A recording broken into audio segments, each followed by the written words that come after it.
Hello, everyone. If you can take your seats, we are about to begin. 2 minutes to go live. Thank you so much.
Good afternoon. Good afternoon, everybody. My name is Paul Vincel. I'm one of the co-founders of the Conduit, and On behalf of the House, I would like to welcome all of you to the second annual Young Innovators Award. And it's particularly exciting that we are doing this for a second year to build on the enormous success and excitement that we had last year round. I wanted to sort of take a tiny step back before I start introducing all of the finalists and acknowledging everybody here, and reflect for a moment about why I think this is such an important moment and why it is so vitally important to recognize young innovators. From time to time, I am called upon to give a kind of glass half full, glass half empty account of the world.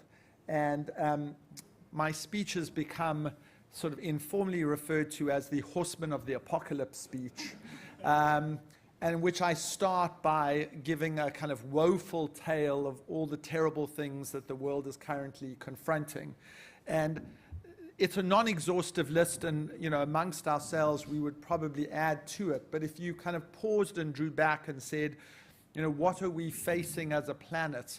You might say climate catastrophe, a simultaneous population challenge that we could become a 10 billion person planet, which will blow all our planetary boundaries based on what humans will do to encroach on our natural habitat, but also a world in which we have too few people in large parts of the world and we confront a demographic downward spiral.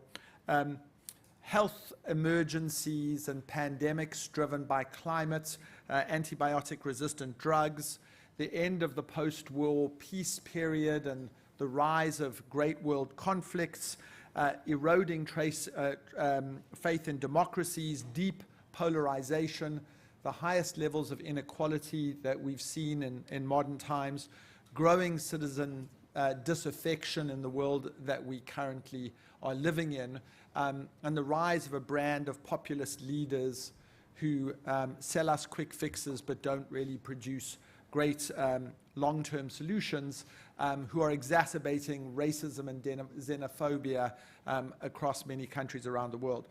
And that's just the start of a challenging list. And then I usually say, but have faith, because there are 5 big counter trends to those terribly challenging megatrends. And I start by saying, if you were to pick any moment in human history from the perspective of innovation and creativity and technological breakthroughs, you would choose this moment, that we are doing a remarkable set of boundary-pushing innovations that are expanding humans' capacity to solve almost all of the world's biggest problems. That there are $10 trillion industries that are emerging in batteries, grids, molecular biology, material science, nuclear, hydrogen, you name all the different ways in which technology is creating these trillion-dollar opportunities that correspond with what society and humanity needs in order to save itself. Capital is whooshing into this space. There's never been a larger moment in which entrepreneurship has been more celebrated, and there are more people around the world who are wanting to be entrepreneurs, and young people are mobilizing in unprecedented numbers, demanding change, building new companies, being voters and protesters and consumers, and demanding that the status quo as we know it shifts. And those 5 things give me enormous hope. And then I think about this award ceremony and think that of those 5 big positive megatrends, they kind of bizarrely coalesce around this particular event. It's young people being innovative, building things, using capital to try and address some of the world's biggest problems. And every time we look at the short list of people who apply, well over 100 this year, and the finalists are therefore in the top 10% of all these remarkable, extraordinary people who applied, I get filled with an incredible sense of optimism that in your bleakest moment, in your worst day, when you feel most challenged by the world as we know it, just look at the people you are going to see today. And it gives you faith in humanity, it gives you faith in ingenuity, it gives you faith in the fact that young people can be principled leaders and do remarkable things well before their time. And this is the group of people that you are going to see and meet and hear from today. There will be 3 people who will be announced as winners, but everybody who has got to this point is already a winner. And they have already exemplified a set of really remarkable traits, and that's why we're celebrating them today. So it is my great honor just to call them out and to acknowledge them. And if you wouldn't mind just raising your hand, and then we'll do a little quick clap just to acknowledge you for all the amazing work. So Matt Zero Heat, Sri Holama.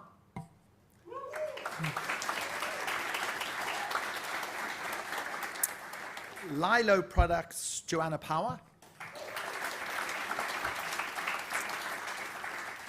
Reblock, Yihan Dong. And that's all in the climate category. In the education, skills, and training category, Paige Braille, Gregory Hargreaves.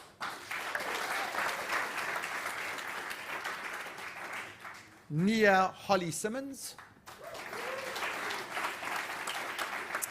Huddle Isaac Knapp.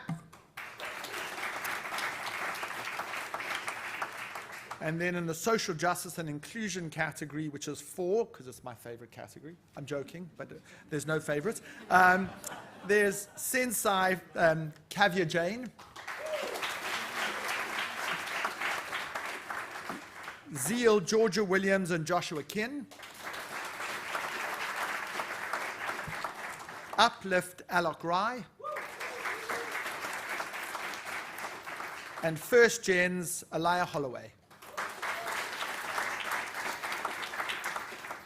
Now, these remarkable people are brought together by people who have donated their time and their money and their effort to make these awards possible, and I wanted to specifically acknowledge them. The first amongst equals is Michael Norton and Siva. Where's Michael? Oh, Michael. Michael is one of those wise, remarkable people who have done so many fantastic things. And so I'm just going to really acknowledge Michael's visionary nature. He set up so many remarkable things, and Michael has been at the very center of this. Conduit Connect and the full team, thank you to you. They're around. The Roger Ross Fund, This Day, so Dan Barelowitz and Gary Lubner. And the MSN Fund. So thank you to all of you who have given support. Thank you so much to Amazon Web Services, who are our tech partner and are going to do many remarkable things with us in the months ahead.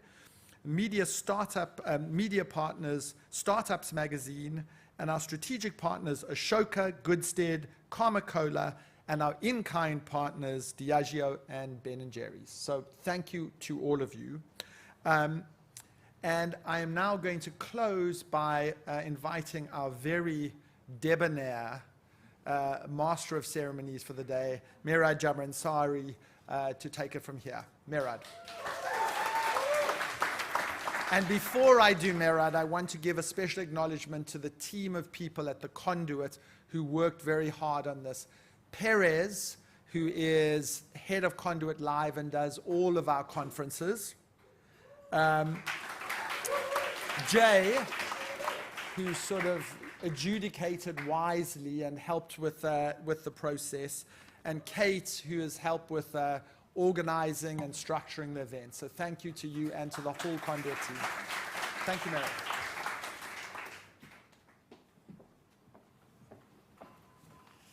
Hello, hello, hello. My name is Merad. I am the Global Impact Partnerships Manager here at the Conduit, and I'll be serving as your host and MC today. Like Paul, last year I had the pleasure of leading the project, and when I read all the applications that we received, I felt very optimistic, but also I never felt more old. So you young innovators, not good for us. but I also felt very hopeful. But we're not here to talk about my age. We're here to learn together, to be inspired together, and to break silos amongst brilliant change makers that we have in this room and beyond. We bring together content, capital, and community to drive positive impact towards a more just, sustainable, and prosperous future here at the Conduit. And the Young Innovator Awards is the perfect example of that, because it takes all those boxes, and I encourage you that throughout the day you make as many meaningful connections as possible by speaking to people that you don't know, because you never know where it could take you. In terms of the lineup, we have an exciting lineup of speakers here for you today that will share their unique journeys and inspirational stories with you so that we can walk away even more inspired than we are. You'll hear from a young entrepreneur who disrupted the fashion industry and leaders in venture philanthropy, impact investing, sustainable period products, and innovative education.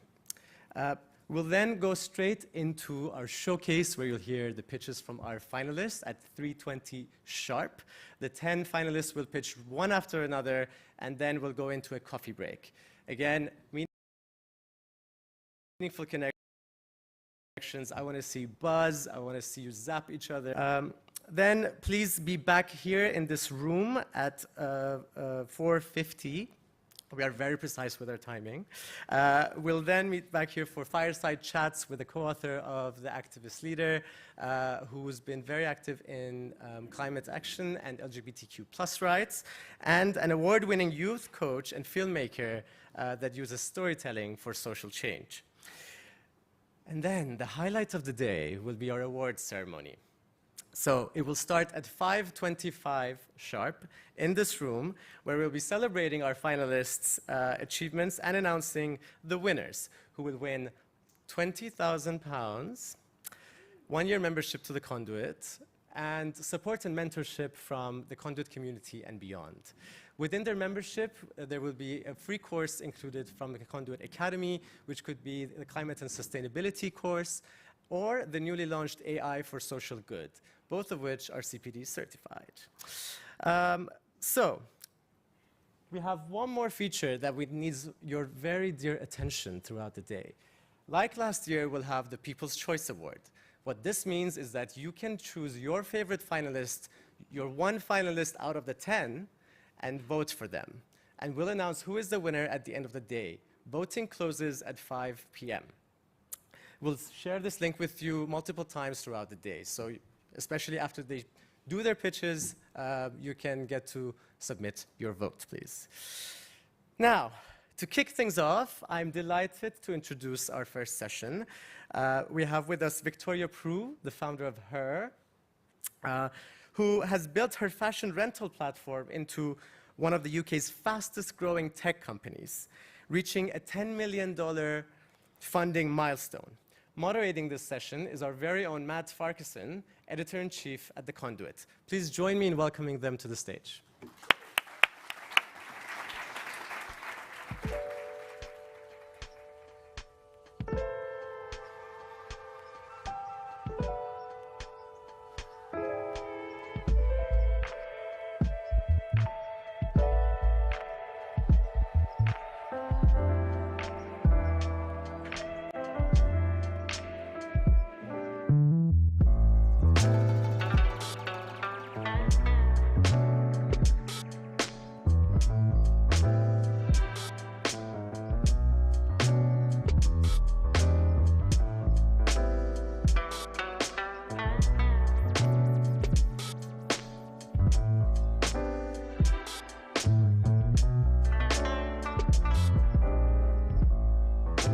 Hello everyone, thank you for your patience through the brief set change. My name is Matt Farquharson, I am Editor-in-Chief here at The Conduit. We're going to hear lots of remarkable stories today, and if you would like to hear more remarkable stories regularly, delivered to your inbox every Thursday, then I would encourage you to sign up to Radical Realist, our new weekly newsletter, which brings you the biggest stories from around the world in the world of social impact, and lots of inspiration about new businesses that have been started up, that are purpose-driven and are achieving great things, scaling, driven by bold ideas and innovative young minds, which seems the perfect time to introduce Victoria Prue, the CEO and founder of Her.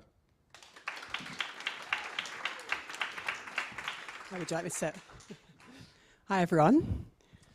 Hi, Victoria. Thank you very much for joining us today. Great to be here. I feel like you are probably a little bit of a North Star for a lot of the young innovators who are in the room today, in that you quit your job aged 25 with an idea for a new business, for Her, which is now the leading marketplace in the UK for fashion resale and rental, and has recently closed a staggering funding round for $10 million.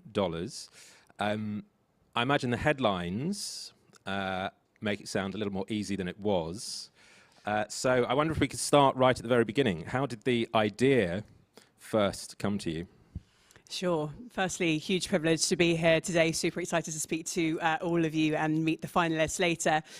When I was 25 years old, my parents were like, there's no way you're being an entrepreneur. And I was like, let's give this a go. And I'd witnessed the massive rise of the sharing economy, particularly in the US, right? People were renting cars, they were renting houses. And I was like, why is no one renting their wardrobes? And the more I started looking into fashion, the more convinced I became that we have a fundamental problem where people were buying things, wearing them once and then throwing them away, which was total madness to me as a millennial.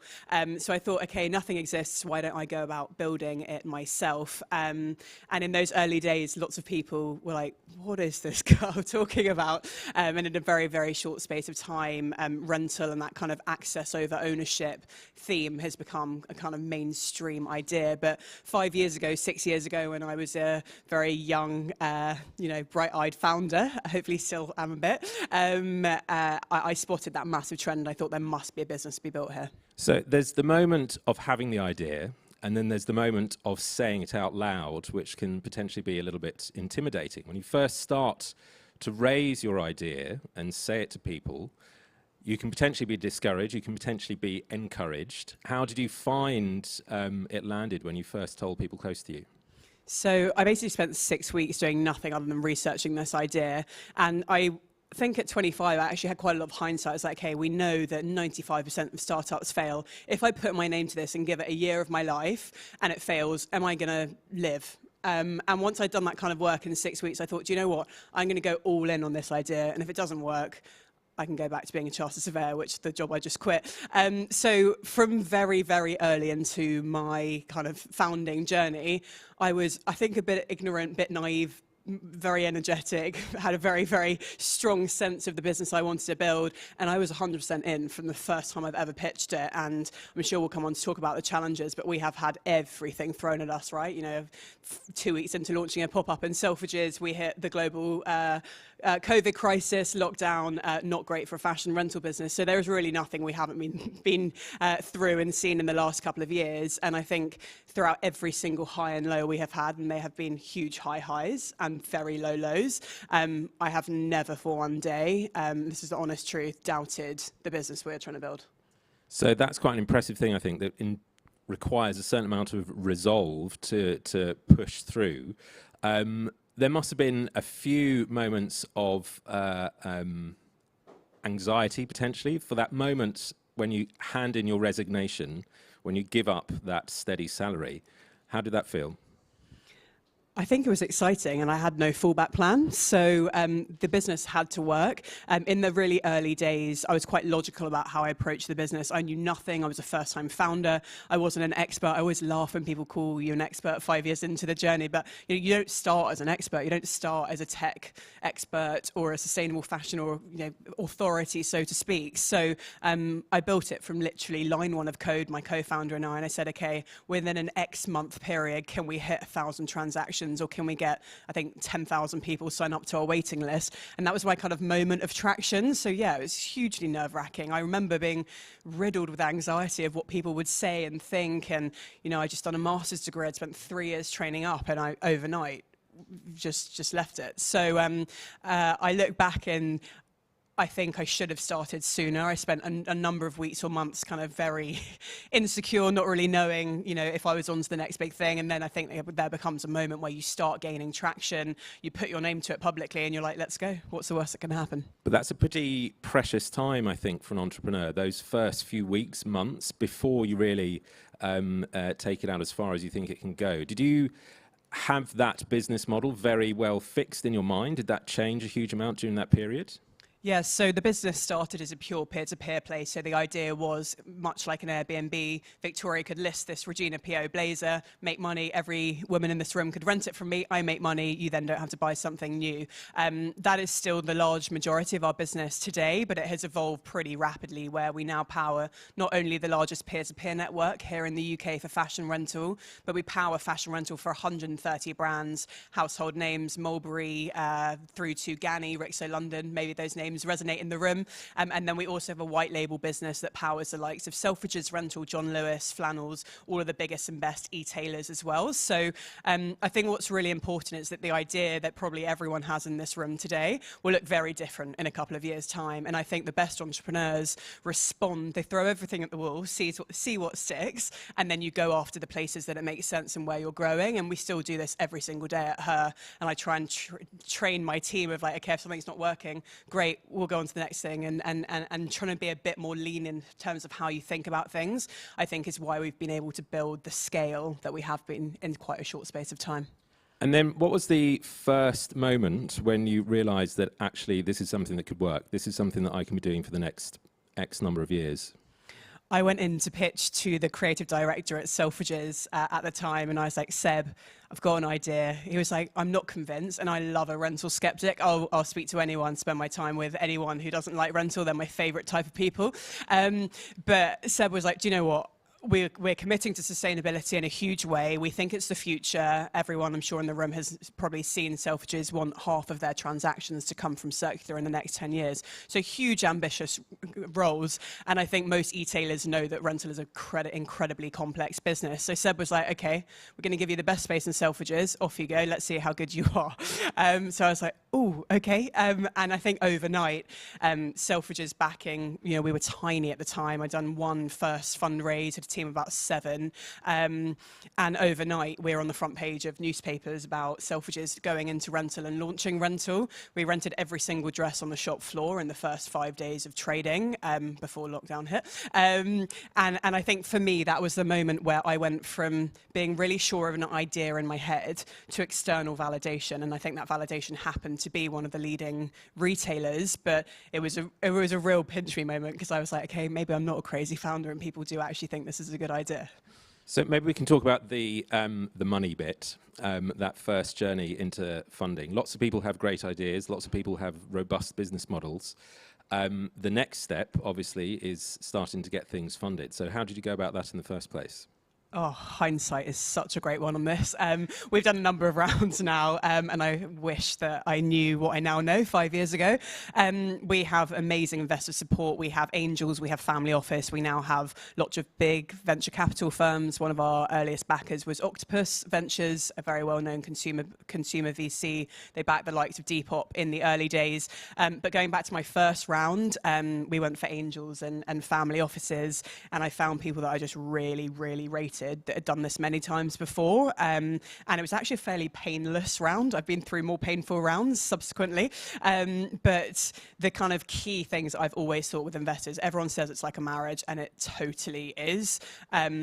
Whenever you kind of do due diligence, because you think as the founder, you are the one that needs money, but VCs exist because founders exist, right? So actually it's a two-way process. And I think when you start understanding that you need to find the right people for your company, that's when it's really, really like most important. So very often I'll meet VCs or investors, and I'll say, okay, you know, which companies have you invested in? And then I always call up the founders that they haven't put forward to do my checks, to actually work out how do these founders and VCs operate when things don't go so well, because it's very easy when things are growing. It's very hard when things aren't growing, and the venture capital market, happy to talk about at length, but it's going through a tough time. So I think my key lessons, whether you're on your first round or you're into those rounds, is like really get to know people before you need money. It is a relationship partnership game, is someone going to be there when things aren't looking quite so good? Because in any company that has ever been built, there are moments where things don't look quite so good. And you want the people that in your lowest moments are going to be there to really, really support you, not knock you down further. And so for those in this room who might be about to start on that journey, it's a process of doing all of that research, then knocking on doors, cold calling, coming out of the blue to make your pitch to people. I wonder what advice you would give to the young entrepreneurs in this room about how to make yourself as credible as possible to your very first investors. So credibility is an interesting one because I don't think I was that credible. I was just really ambitious and had an idea and was very passionate about it. I think you can build credibility on your own terms. So whether that's like a Substack of sharing interesting ideas that you have.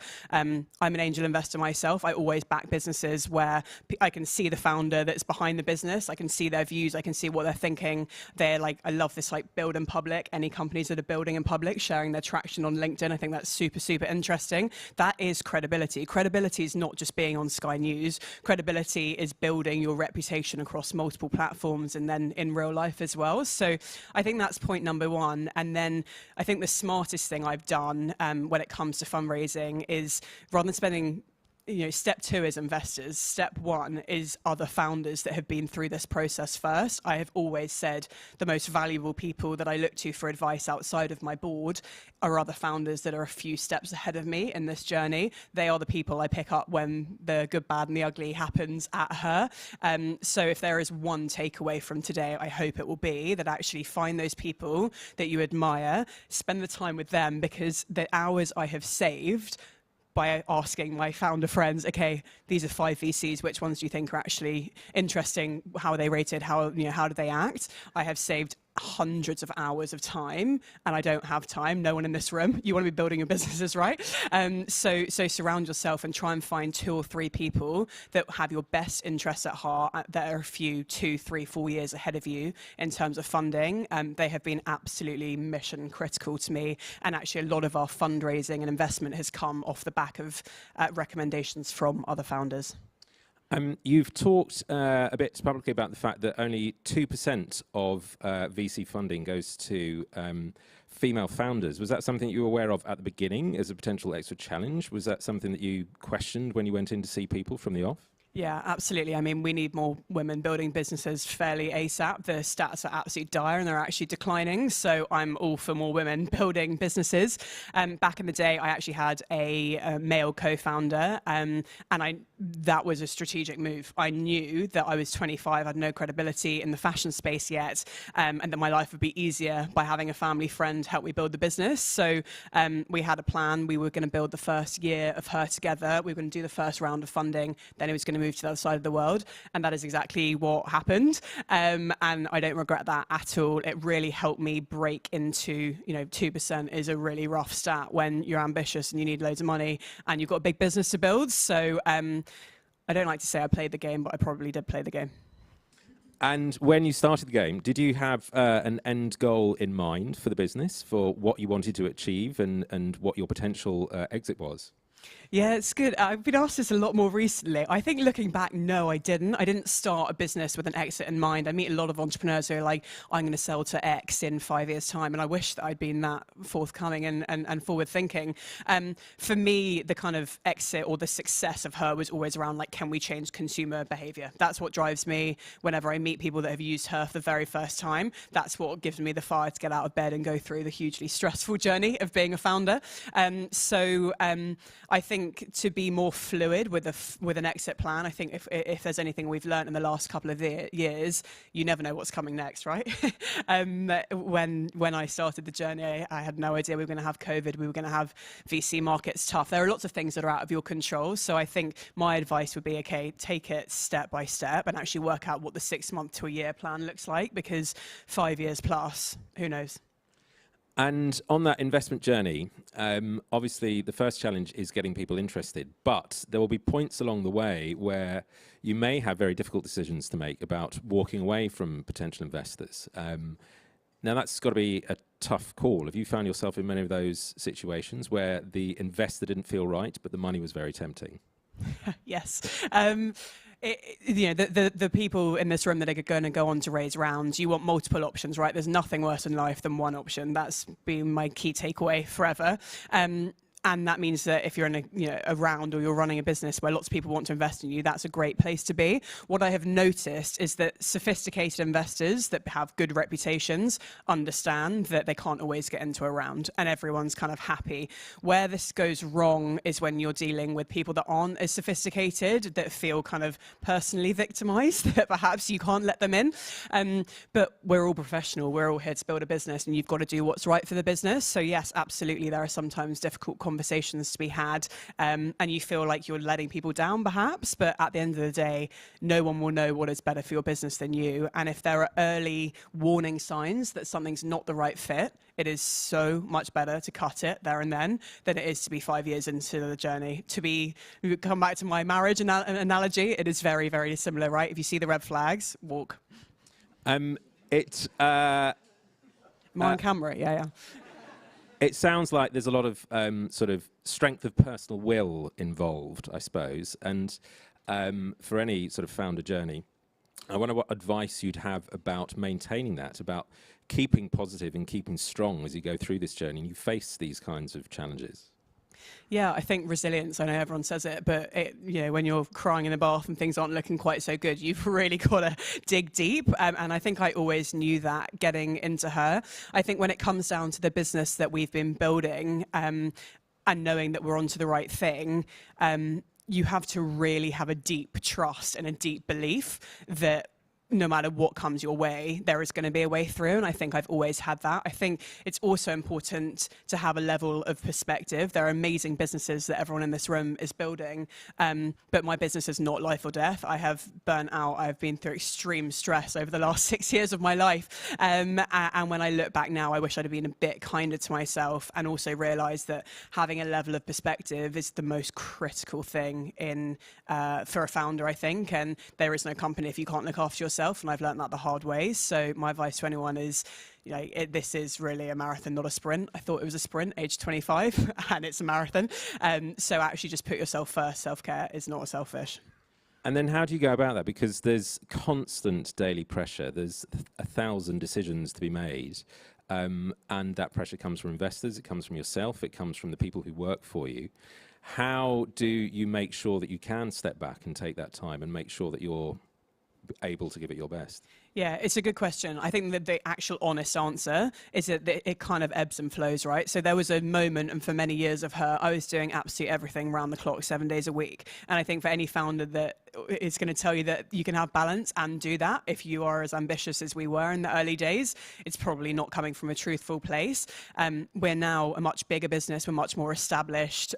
We've kind of gone out of that startup phase into the scale phase. It's a very different, 1 to 10 is very different to 11 to 100 and running a business and scaling it up. So the honest answer is in the early days, there is very little balance, but it can come at a personal cost if you don't look after yourself. So I'm now very, very boundaried. I time block, I calendar block. I'm either switched on or I'm switched off, but that has come with a huge amount of work. It's not been like that the whole way. I wish it probably had done, but the honest answer is it does ebb and flow. I know when I need to be really on and focused. I know when I need to be totally switched off. So for any founders that are really grinding right now, if you have got a team that you're going to be building or you're building for the long run, it will stabilize over time.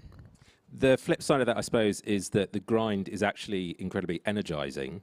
I know, it's kind of toxic, right? Yeah, well, you have an excellent Substack where you talk about the idea of thriving in chaos. Maybe you could tell us a little bit about what that means to you. I think chaos and grind are different things, right? I love chaos. I love just trialing loads of new things. If it doesn't work, it's not the end of the world. We move on. We're going to try something else. That for me is really energizing.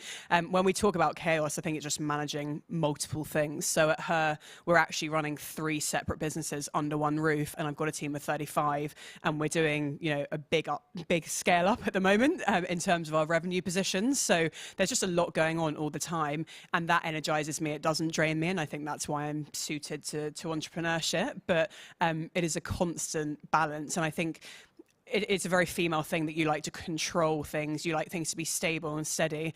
And I knew the moment I started a business, it was just going to be out of control. And I was like, either we're going to saddle up and kind of thrive in this, or I'm probably going to die trying. So I'm hoping not to do the latter and just give it my all. Presumably a lot of help then comes from that team of 35. One of the biggest challenges I think a lot of founders find as they begin their journey is finding the right people, and also knowing how to make that choice themselves. A lot of people make the mistake of hiring in their own image. How did you start to get that right? What did you have to do to learn how to hire the right people? I made a list of everything I didn't enjoy, everything that drained me of energy, and anything I wasn't good at. And then I hired the people that could do all of those things, basically. We have an absolutely insane team at Her. I still interview every single person that works for the business. They are super entrepreneurial in their own mindset, down to our finance team, how they think about solving problems. Like, we're trying to train everyone across our business, down to our grads, to think like an entrepreneur, because it's a good life lesson. So I think my key early things were, okay, I know what I'm good at. I know what I'm really, really bad at. How can I take away all the stuff that I'm bad at and delegate it? And then there's a lot of stuff that I actually just don't enjoy, and I know where I'm going to add most value. So who are those people? So I think also the honest answer is, in the early days, it's kind of who's around you, who can be on that journey. When you go through massive venture cycles, you can then afford to pay people and hire in, significant talent into that business. So I think that will change throughout the startup and scale up journey. You'll go from having a younger, perhaps more junior team, to bringing on some like really heavy hitting C-suite. You want them both, and that will naturally evolve. But I think there is nothing more important than the culture fit of getting it right in the early days, where people have that level of perspective, they have the level of grind, and that they will be there by your side. And hopefully, if you even ask my grads this, down to our grads, there is not a single person I don't trust 100% in the Her team. There are not enough hours in the day for me to micromanage a single person at Her. There is just too much to do. So I think you have to have this like hands-off, let's go. And it's my job as a CEO and founder to pick up the pieces if things go wrong, and to build that culture of people not being scared to fail, I think is critical. So the cultural fit is very interesting, I think. There's the skills fit, obviously, those people who can take away the things that you don't feel as comfortable doing. It sounds like you hire with cultural fit in mind, but I wonder how easy it is to maintain that as a team grows and grows, and make sure that cultural fit continues to drive things along. Yeah, look, we've made lots of good calls and bad calls on hiring. Any company that has hired over 40, 50 people will have got things right and got things wrong. I think my key takeaway is that you can work out pretty quickly if people are going to thrive in the startup scale-up environment or they're not. So we've had lots of instances where people have come from more corporate backgrounds, where there's a process and a policy for everything. At Her, there is no process and policy. It's kind of like, here's a budget, let's run with it. And if it goes well, great. If it doesn't, we'll pick up the pieces. That is not suited to everyone. And I think the startup world is great for lots of people. It's also not great for lots of people as well. And I think the sooner that you can work out what that looks like, the better. We don't always get it right, but I think the people that have thrived at Her, and my first two employees are still in the business today. I owe a lot of our success to both Ollie and Sophie, who still work at Her. And they've just had this like get shit done attitude. If it doesn't work, we'll move on, we'll start something else. And they've really been there, and I think they embody what Her is today. You've said before that when it comes to looking for advice, actually it's important to look beyond your board and to look to other co-founders. How important has that been on the journey, having that sort of network? Critical. They're like top 5 speed dial things. There are other founders that I trust with really my life. Not only will you save time, but I think working out what's reasonable and what's not is a really hard thing to judge, especially when you're going through funding rounds, right? How do you know if the terms are fair, or if you're being taken for a ride? How do you know if actually it's a really great deal and you should drop everything and run with it? You don't know that if you're a first-time founder. The only way you're ever going to know that is if someone's telling you who you really do trust and that you believe has your best interest at heart. They're going, okay, Tori, that's actually great, we should do it. Or do you know what? Never speak to that person again. That comes with hindsight and going through this process. And the only reason I've ever had and been able to have any of those learnings is because someone's held my hand through all of those steps. So I think having your kind of personal board outside of your professional and your investor board has been mission critical for us. You talked about looking 6 to 12 months ahead rather than many, many years ahead. So what are the next milestones, do you think, for her? Luckily, I don't have to fundraise this year, so I'm back to business and back to building. We recently launched our proposition called Her Flex, which is taking rental very much out of the kind of party dress, wedding guest market, which we can do in our sleep. We've done a great job of that in the last 5 years, into elevating the everyday. So the single biggest unlock to behaviour change is getting Victoria, who rents 3 to 5 times a year, to rent 3 to 5 times a month. So we launched Her Flex a couple of weeks ago, which basically kind of like a class pass for those that are familiar in the audience with class pass, great proposition in the fitness space, but applying that to fashion. So we're very focused on making rental an everyday behaviour, shifting the message away from just wedding guest dresses into, you know, a statement blazer or a skirt, whatever it might be. Sunglasses, big category on her. Who would have thought it? So taking the customer on that journey with us and getting back to growth, which is our number one goal. And so just finally then, there are a lot of people in this room with great ideas and ambition to make them real. What would be the one piece of advice that you would give them to take away from today?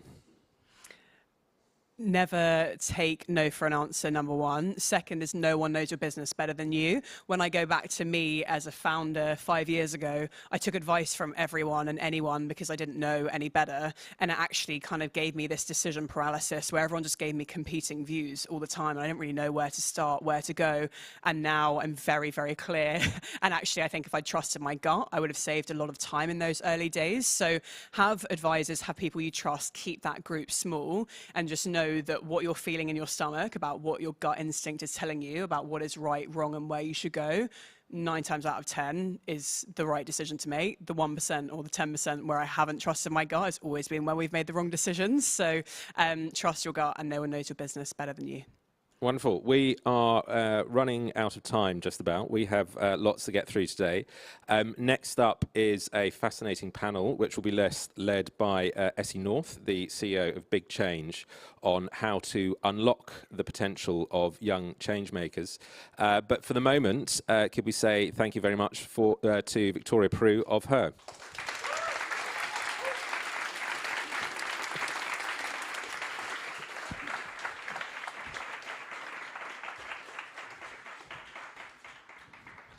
Thank you, Matt. And that was an amazing story. Thank you, Victoria O'Toole. I'm going to bring our panelists up. Ed sneaking in the back, Kieran Boyle, and also Ruby Rout. Please join me up here. Oh yeah, they've got a time, I think. It's like my watch that my colleague gracefully gave me, but we've actually got a timer, so we're going to be all right. Oh.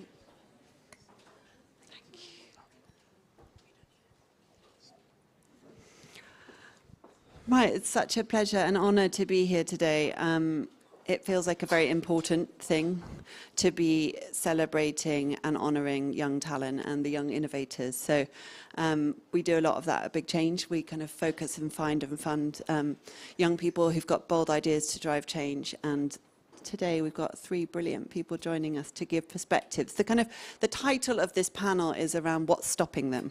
And so we're really kind of zooming back really to look at some of the systemic barriers of what is stopping young people from both coming up with ideas in the first place, getting funding, supporting, and also along their journey. And so having a bit of a kind of step back to then go in. Joining me here, Kieran Boyle, CEO of Impact Investing. Kieran's got a wealth of experience from government, in philanthropy, and also in the impact investing space, and so he's going to be sharing with us that kind of the context around the funding landscape and also kind of metrics. Ed Fido, a big changer, go Ed, is CEO of London Interdisciplinary School, an amazing university that's really rethinking the model of how we educate young people. Also co-founder of School 21 and actor in Wolf when he was young. He's going to be so cross. So unnecessary to share that.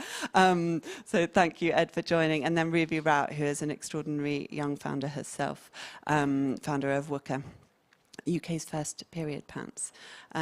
So we're going to, in terms of the flow of our session today, we're going to have an opportunity to hear from each of the panelists, just to really set the context on their perspective from those different angles. Then we're going to go into a short kind of panel discussion, sharing some of the ideas about the needs and opportunities for change within the system, and then we're going to open up for a Q&A. So at least half our time today will be audience questions and Q&A, so please feel free to kind of think of questions as we go. I'm going to start with Ed, in terms of just sharing a little bit of that context around the education landscape, how we're setting young people up to be innovators and problem solvers, and the kind of support system around that. So, Ed, if you don't mind. Thanks, Essie. Yeah, I mean, I'm not sure we are, actually. And I think a little known fact or misunderstanding is that if you go back to when my parents were sort of in their 20s and 30s, so in the 80s and 90s, you had lots more entrepreneurs, or certainly lots more business owners than you have today. Because people think we have more entrepreneurialism now, but we actually have a lot less. And part of the reason is, I think you now have these mega companies that are kind of killing all the small business opportunities. So Amazon didn't exist then. So I went to school with a friend whose parents run like a small part of the toy supply chain. But also, my parents and most of my friends' parents didn't go to university. So they were out in the world of work a bit quicker. They didn't have debts. And they were perhaps in a position where they had more space to take some risks. I think there's a few problems with the education system now. One is credentialism. And so the status of having a degree is becoming really, really important, which kind of pushes you towards going to university.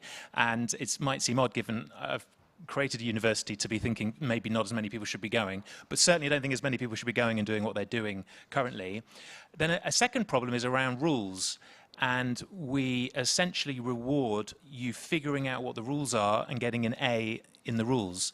And entrepreneurialism or innovation is about rethinking the rules, either subverting the rules or, even better, just sort of ignoring or trying to come up with a new set of rules. And school gives you no reward for that whatsoever. So at school, at university, higher education beyond that, you are being rewarded for doing well at the rules. And then the final thing I'll say, I think that doesn't work about education, sorry to be so negative, is that when it comes to problems, the school is prescribing you the problem, and this continues at university as well. So it's saying to you, this is the problem, this is the formula sheet, and the answer's in the back of the book. And there's a right and a wrong answer, typically. Not always, but typically. And what that means is that when you're then spat out either into the world of work or into trying to start your own thing, you're sort of waiting to be told what the problem is, whereas entrepreneurialism is in some senses about finding a problem and then working really hard to tackle that problem. And so I think problem discovery on your own is a really important thing, which school can help with. I mean, not to plug LIS, but that's what we do. From the first year, students are trying to define their own problem that they want to work on. So I think education needs to shift more in that direction. Yeah, I love it. It's both kind of a little bit negative, but also optimistic in terms of the fact that actually your journey through education doesn't define whether or not you're going to be a good entrepreneur or not, because it's a different set of skills. Hopefully, education will catch up, but I see the optimism in Let's see, yeah. So, Kieran, just coming to you in terms of your journey and some observations about the kind of, I suppose, that demand side, the kind of the support that's out there or not for young people. Brilliant. Well, firstly, I just want to say how exciting it is to be here today, and well done to everyone for two reasons. Firstly, you've chosen to care about stuff, and lots of people don't. And secondly, you've chosen to do something about it, and even fewer people are there. So thank you for that. And I've also just realised, because I can see myself on a screen, that I'm talking to young innovators, and I've dressed up like my grandfather. So at least your socks don't match the chairs. That's really embarrassing. Yeah. Green screen them. But I was asked to share a few thoughts on pounds and impact.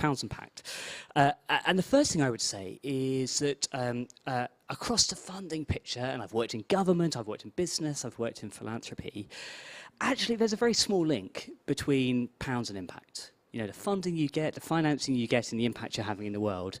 There's not much evidence to show that the two are connected. They ought to be. We all know that they ought to be, but for lots of reasons, they're not. So I would always say to entrepreneurs and innovators, don't get too fussed by that. I think Victoria put it really nicely and said, don't really respond to the thing that you think you ought to do. Just do the thing that you're setting out to do. And of all the successful entrepreneurs that I've seen really gets to your question, Ed, of they're just very clear about the problem that they're trying to solve. And that actually turns out to be a really effective way of engaging different types of funding. They're clear about the problem they're trying to solve. That helps them be clear about the solution that they're aiming for, the scale it needs, the sustainability that will sit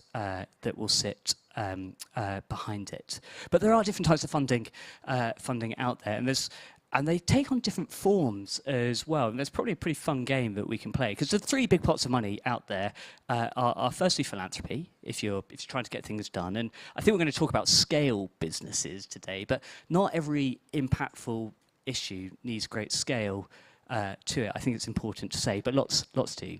So there's philanthropy, and that's good for lots of stuff. There's government, and then there's a lot of business and capital markets behind it. But the scale between these things is quite different. So I wonder if actually, three people in the front row, could you just stand up?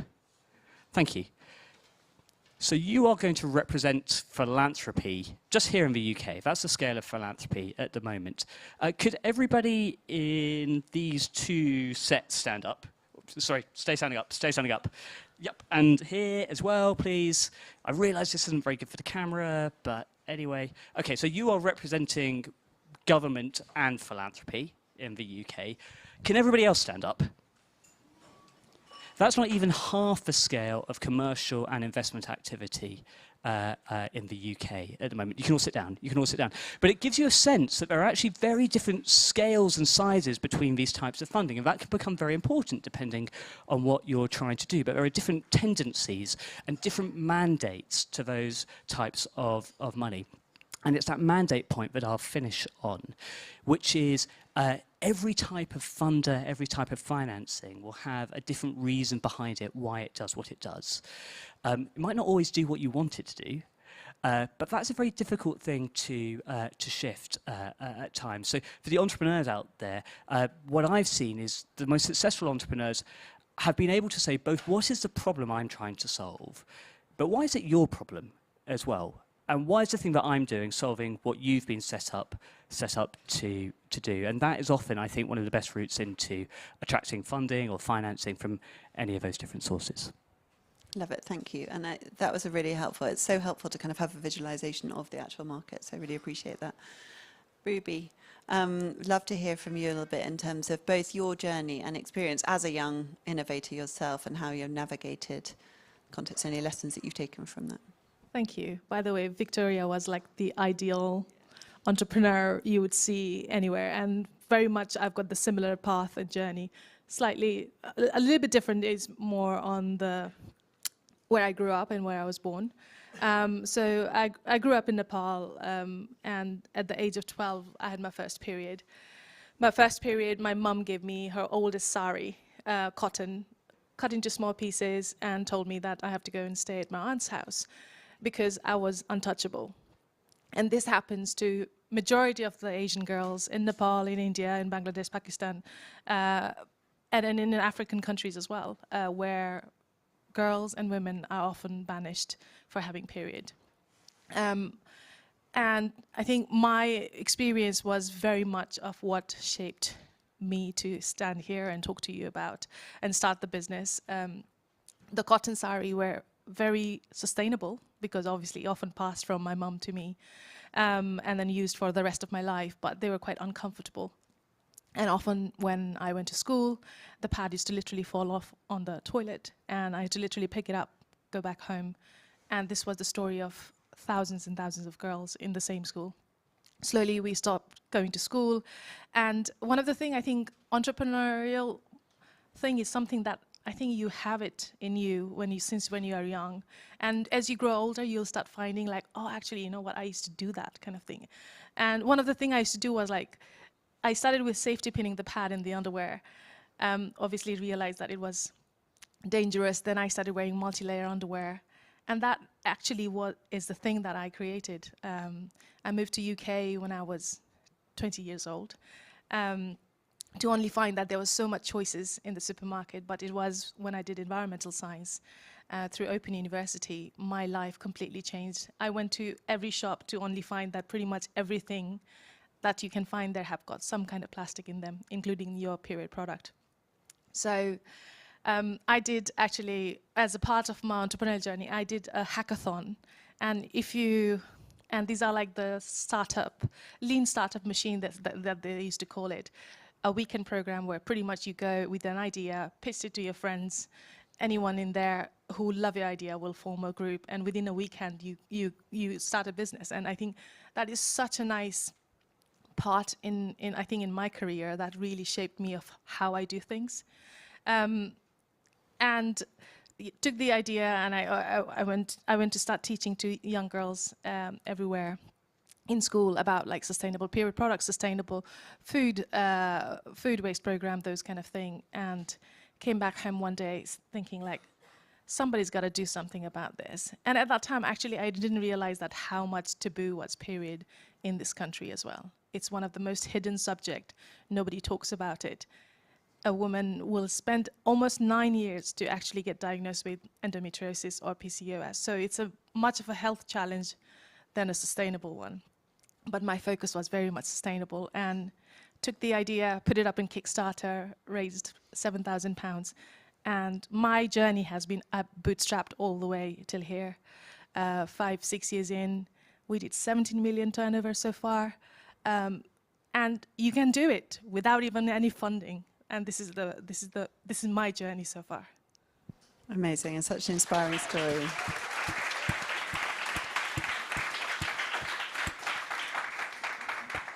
I think that identifying the problem, I mean, that's such a key theme. Just want to kind of step back, not dwell on the negative, but look at the realities facing young innovators today, and really kind of interested to hear from each of you about what you see as the biggest challenge that's facing young innovators, people who want to set something up or to be an entrepreneur. What do you think the biggest challenge? And if you want to say it in the same sentence, what piece of advice would you have around navigating that? Who's ready? Yeah. I can go. I mean, I think time and money are really important. And I also think status is something which is important as well. And I think social media here, not to be like an old bloke complaining about social media, but I think it's both good and bad in this. So I think there is now a coolness and a status to being a founder, an entrepreneur. It's a label which just didn't exist in 2000 when I was leaving university. But if social media had been around in 2000 when I was leaving university, after a year of living in Brixton, I basically ran out of kind of options and just went home and lived with my parents in the East Midlands.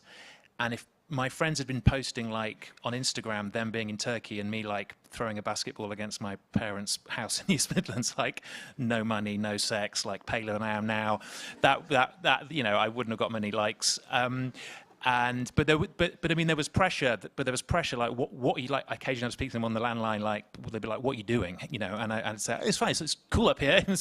Don't worry, I'll be back." Because I was trying to do stuff in theatre then, right? And it didn't end up working out anyway. But I think now social media, there'd be that pressure to kind of be showing. And Victoria talked about it, the sort of speed.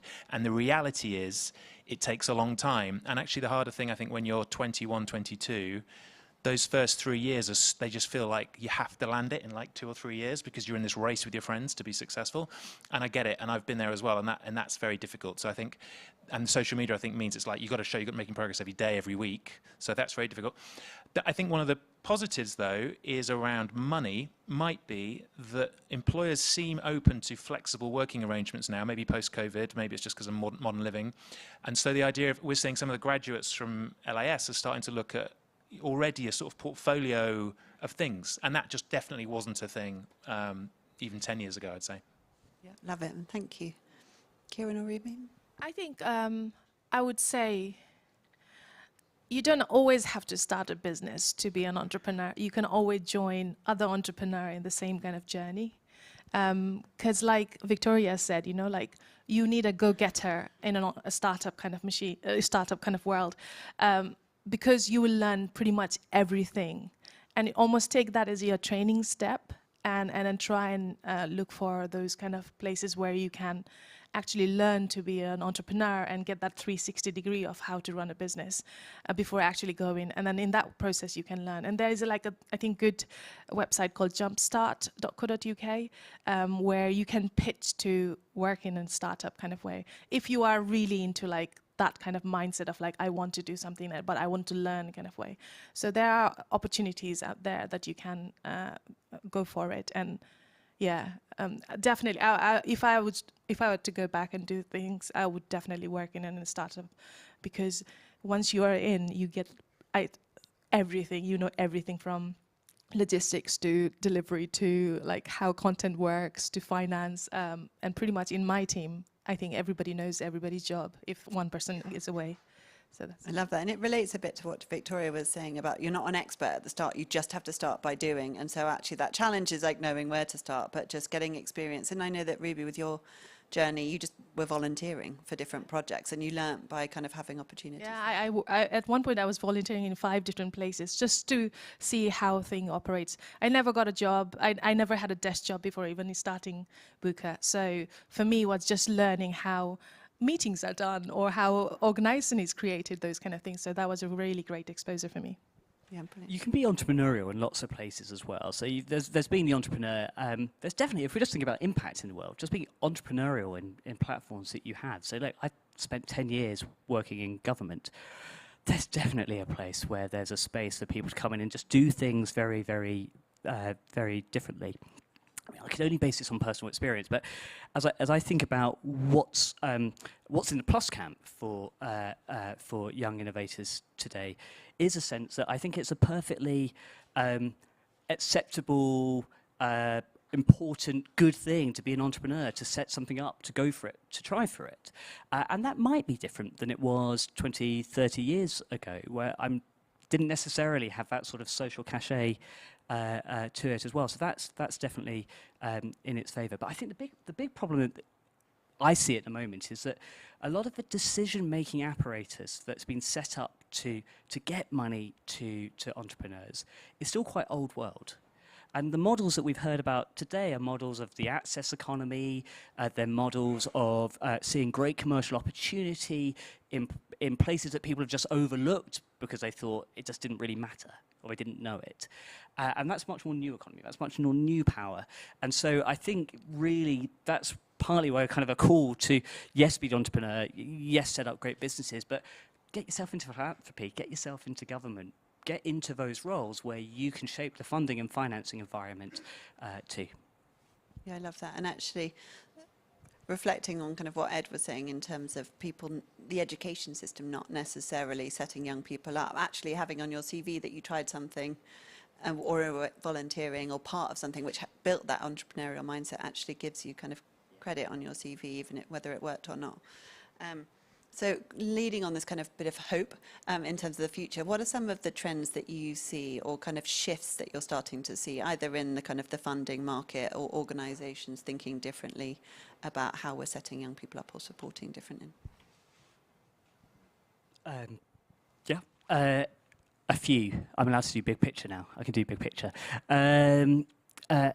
A few. I mean, the first thing, let's go through all of those those different fields that I spoke about before. So first thing, kind of capital markets, so where all the world's money is. There's definitely a very structural thing going on, which is that really big pots of money are starting to think much harder about their externalities on the world, their environmental externalities, their social externalities. Not for any ethical or normative reason, but just because they're seeing that if you want to make money over the longer term, you need to think about this sort of thing. That is profoundly important for people who are setting up businesses that are often responding to the fact that those externalities have been undervalued, which is a lot of the people in this room. Secondly, governments are slowly around the world, but are getting much more thoughtful about ways in when should government itself be the service provider? When is the role of government to kind of take money from citizens and then do something with it? And when is it the role of government to, to take money from citizens, but then kind of create a platform for other people to deliver within it who might not be the government at all? And there are lots of outcomes-based models that are emerging around the world that give great opportunities for entrepreneurs too. And then finally, in philanthropy, perhaps one of the biggest shifts you're seeing is people just thinking much harder about who's sitting around the table taking decisions around where big pots of money should be allocated over the longer term. And if you to look around most philanthropies in the world, the people running them aren't young. Actually, they're not lots of things as well in terms of diversity.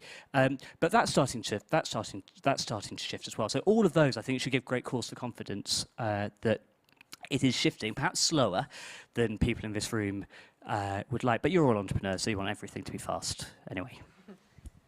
Ruby, is there anyone or anything giving you hope? Funding-wise, talking about funding, obviously we've been bootstrapped so far, and at the moment, actually, we are looking for investment, and the whole journey that in the last 3 months it's been quite interesting. A, you're a female. B, you're a person of color. C, you are looking for funding in a sector that is very difficult because there are like big conglomerate like P&Gs and the Unilevers will just come and, take the share of the market. But I think where we have been challenged is like we are a sustainable brand, impact-making brand. Pretty much every underwear that we sell replaces 200 pads and tampons going to landfill. It has got 5 times less carbon footprint. But we are a degrowth brand. See, if we grow in a massive scale kind of way, we will degrowth the economy around period product, almost more than half, right? And that is not where all the VC money they want to put their money in. So it has been quite challenging to find the right investor, I would say, who really understands the impact of the product and how it impacts on people living all around the world. Saying that, there's always this like small cohort now and then you find, and then we are at the moment talking to them. But it is challenging, especially for like, I think, impact brand who are trying to convince that, and also if you are like trying to slow down the economy, because I feel that that's the only way that we can live sustainably is like if we slow down the consumerism. So it's slightly bleak, but I'm hopeful, and I see more and more when we talk to the investor, they really get it, what we are trying to achieve. So it's just like that convincing tipping point is, I think, necessary. I feel like that builds on what Victoria was saying about that kind of finding the right marriage. People who are genuinely aligned to your outcomes, not just you aligning to their outcomes. It feels like such an important message. And money is tempting, right? Like money when you want to grow, kind of growth is tempting, but it's not always. But you have to find somebody that aligns with the value. Yeah. Yeah, I'm going to double down on attitudes from employers actually, because I know I've sort of been where you're sitting, and money's really important, and especially if your friends are going off and making good money. I think there's 2 examples that we've had in the last 12 months at LIS of 2 young people joining us who are kind of they've worked for startups and they're interested in starting things themselves. So one was a young woman, she was about 25 when she first worked for us about 18 months ago, and she worked for us for 6 months, and she was completely brilliant. And then she called me into a room and said, really sorry, I've decided I've met a co-founder and we're going to go off and start a business. And I was pretty gutted, but I said, best of luck, that's really exciting. And then within about 9 months, it had failed. She'd lost, spent the money that she'd raised, and I got back in touch with her and said, do you want another job? And she was like, yeah, cool. And she came back, and she's back with us now, and she's been with us for nearly a year, and she's completely brilliant. And so kudos for her for kind of swallowing her pride, coming back, saying, well, I left, I said I was going to start a new business. But also, she's back now with a kind of new plan. She's learnt a lot. I've got lots of benefits of what she's learned. I'm now kind of capitalizing on that. So people see the idea that you try and start a business and fail. You can see what you've learned from it rather than it's a black mark. The second example is another guy similar age he'd done all the kind of prestigious degrees and stuff, but then he'd worked for 2 big companies, startups though, I guess, Uber, counted as a startup, and something called On Deck. And he'd been fired from both of them, as in made redundant from both of them, in big staff cuts. So it wasn't because he'd done something inappropriate. But still, he was like very open. Yeah, worked for Uber for 18 months, got fired. Worked for On Deck for 18 months, got fired. And was just very relaxed and quite confident in that, and said this is why it happened. Of course, you need to kind of check there's something else going on. There wasn't. They just made these big cuts. And again, employers are sort of very willing to look at these kind of imperfect CVs and see past it and think, well, the experiences of having been through this, and he survived previously 2 or 3 big cuts, that's an experience in itself. Then you get cut and you think it's the end of the world, and it's not the end of the world. So don't try to start off, and you'll see lots of your friends try and build this perfect CV, and it's not like don't care about your CV, but care about your learning and your experiences. And I hope other employers also are kind of really open to this now. I love that. It's such a good way to kind of end this part of it. Is just that constant learning by doing. Just get out there, do it, learn. So we're going to open up for questions from the audience now. Let's see how many hands go up, and then I'll see whether we take them one at a time or a cluster. Anybody? Yeah. Hi, thank you for your time. Firstly, really, I love you. Your work is amazing. But this is a question for everyone. And Ed, you spoke to sort of the incentive structures in academia. To what extent, or where do you see this going well? I don't know where the students from LIS come from, but is there a country or a culture where you see that risk averseness doesn't occur? Like, I had a very small experience in California when I was younger, and there were fuck-up Friday nights where you were celebrated for failing, and that inspired me to start my startup. It was not the very strict Catholic upbringing that I got in London, so it was like a completely different culture, but also not to romanticize the US. Is there a culture that you see that does celebrate that? And yeah, I haven't. There may be some, and that's a good example of them. I think part of the problem is the world, on the whole, the world still looks to the UK and to some extent the US for what great education should be and what higher education so they're trying to kind of copy that on the whole. So you've seen lots of business schools and universities crop up in other parts of the world now, but they are, in my view, too similar to the models that we've seen that are essentially kind of the blueprints were created 1,000 years ago. So there's lots of small examples of insurgent institutions that may be rewarding and actually admitting on different bases. We have a different sort of admissions at LIS, for example. But no, I think it's a big problem, and I kind of hope it's like the property bubble, which in the end somebody checked all the mortgage contracts and went, these mortgage contracts are worthless, and that bubble implodes and it resets. As in academia. I just hope, at some point, like maybe all these degrees, it's like you got to get a master's now because everyone's got a master's. Maybe everyone's got to have a PhD. At some point, it all falls in on itself because everyone goes, you're not learning what you need to learn in these things, right? It doesn't make any sense. I don't see any signs of that yet, but that's what I'm hoping happens. I think it's interesting, the culture question as well, in terms of the normal culture in society around what's valued, what's normal, and actually examples like LIS, African Leadership University, ones that are just showing that actually higher education can be different around problems, around learning what you need to solve things. So that feels like you're doing your work to help shift some of those mindsets. It's too small. It's just too small. We're still the cutesy little thing that's trying something different on the side. That's the problem. Yeah, carry on shouting about it. Are there any other questions from? Perfect. Hi, so I just wanted to ask a question to Ed, which is about basically education. So,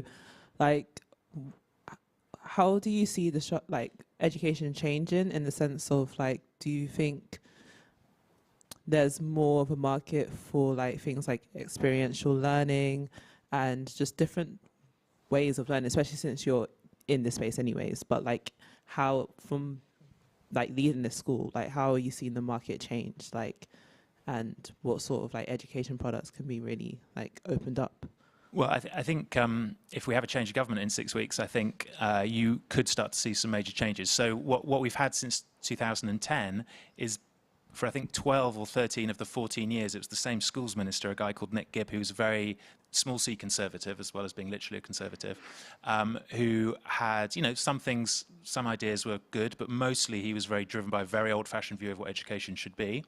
Now, I think young people need to learn how to read and write. That's really, really important, and do maths, and too few can. So this is not about chucking all that away. But it's swung way too far to an extreme of kind of traditional metrics and worrying about exam results. I genuinely am hopeful that if they're bold enough, that a new administration can start to open that up a little bit, and so encourage different and provide funding for, which is a big part of this, and perhaps look at the inspector at Ofsted and how that might operate in a different way. They may even remove it. I think you need something to inspect schools.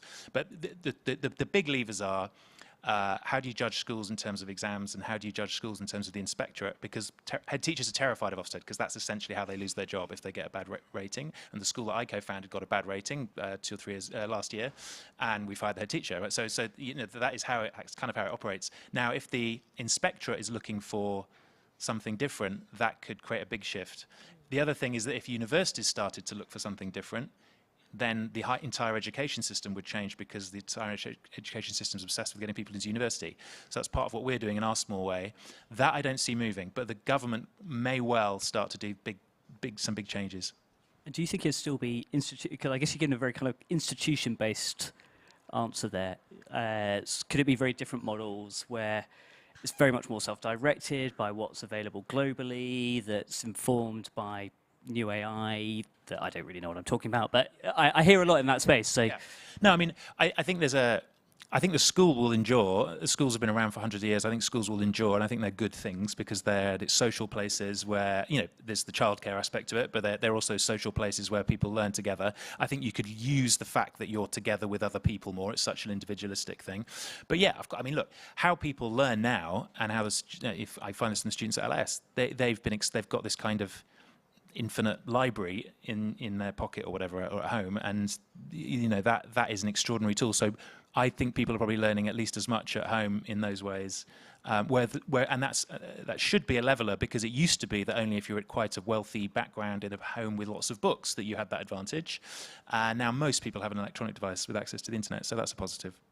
Yeah, so the change can come from multiple places. Now, we're running out of time, so I'm going to, if anybody else has questions, we are going to be around. I think we're going to a break soon. I'm afraid we're going to have to keep them to the break because we've got 1 minute, and I know that they were very precise timings. So I'm just going to ask really a kind of question to, or one piece of advice to the investors and those that are supporting the young innovators. Like, what do they need to do differently to better support the young innovators coming up? So just if you've got, you don't have to have one, if you've got any kind of clear thing that you want to say to those in the room who are going to be supporting these young investors, just a short one. To the investors, I would say we need more funding for female founders. That's definitely for sure. Because if you don't see the wealth on the top, that does not trickle down. So that's my one thing. Smaller sums of money with no strings attached, and we're not going to interfere, and just kind of go, try a thing, and let's see if it works. Yeah, more trust. Yeah, love it. The world is going through the biggest change since the Industrial Revolution, right? And there are people there coming up with models, business models that are designed for the economy as it's going to be, not the one of the past century. So getting behind them seems pretty sensible investing to me. Brilliant. Thank you all so much. As I say, sorry that we didn't have longer. If anyone wants to find any of us, so we'll be around at the break. Thank you. Thank you.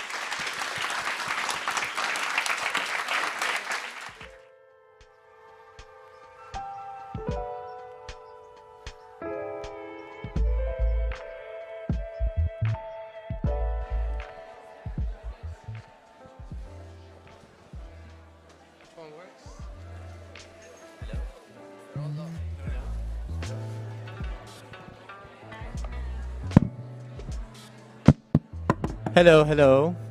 Okay, we are not going on a break. So please take your seats. First of all, thank you, Essie, for moderating this wonderful panel. What heartfelt, open sharings that we had the privilege of.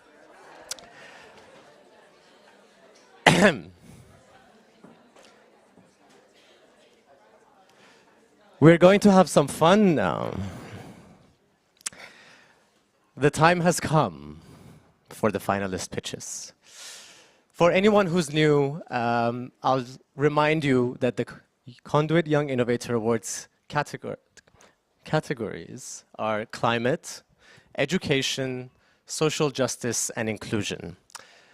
We have received over 100 applications from 18 to 28-year-old young changemakers that are in the first 2 years of their idea. And the reason for this was the gentleman that you heard from Paul, his name from Paul today, he said, if you look around, there's enough awards out there that are rewarding achievement. But we want to reward potential. And here we are. So, without further ado, our 10 finalists are going to come and pitch their ideas and their projects one after another, and you can feel free to clap after each one. That's absolutely fine. I will allow it. And what I'd like to do now is to ask you to do one round of applause to welcome our first finalist, Shri, who will pitch Mat Zero Heat.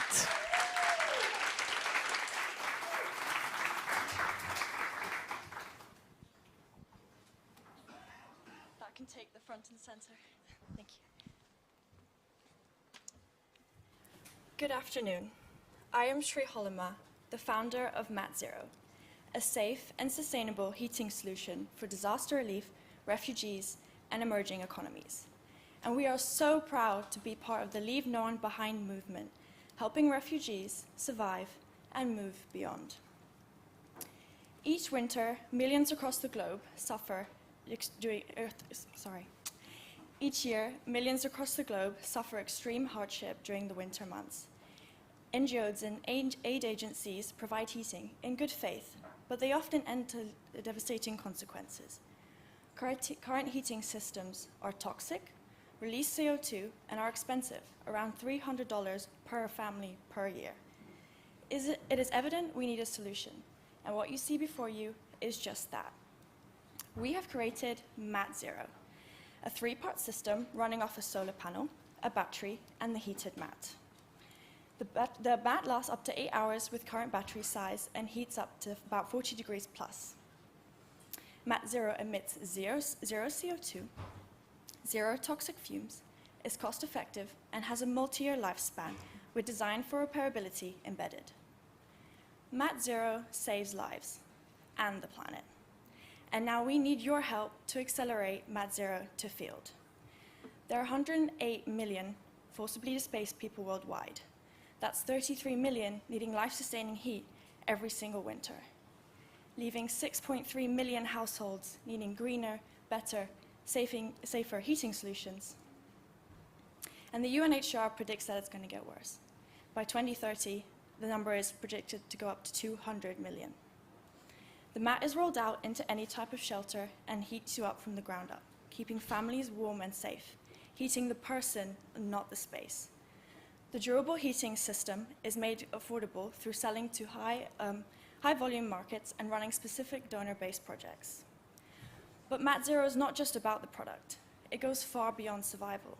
We'll be running training programs locally for women, by women. And the system also runs off Wi-Fi routers, which is critical for education, communication, and economic opportunities. The mat can also avoid up to 1.5 million of CO2 emissions by replacing current standard fossil fuel heating systems in refugee camps alone. But critically, it saves lives. And back in 2021, 1,100 people died from a kerosene heater being knocked over in a refugee camp. Prototype has already commenced, and we've leveraged pro bono R&D in cold climate chambers, testing the product and proving its technology. We've engaged with NGOs and tested the mats with refugees here in the UK and abroad. The Conduit's funds would be used for in-country field trial to evaluate the challenges deploying the mat into field. With the field, we'll be able to gain credibility, understand the challenges with deployment, and optimize the product. We would love for you to be part of this journey as we enter this critical phase, accelerating Mat Zero to market, helping refugees survive and move beyond. Thank you so much.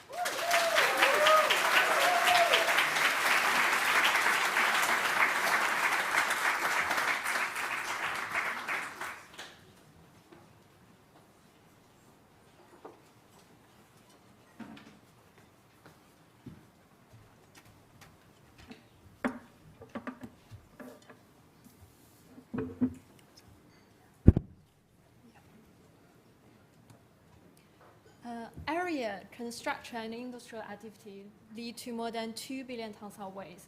One of the key materials, traditional concrete, is responsible for 1/3 of CO2 emission globally.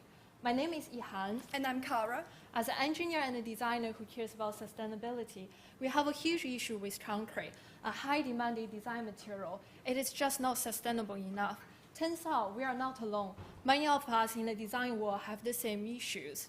At Reblock, we are on a mission to repurpose solid waste into low-carbon interior materials.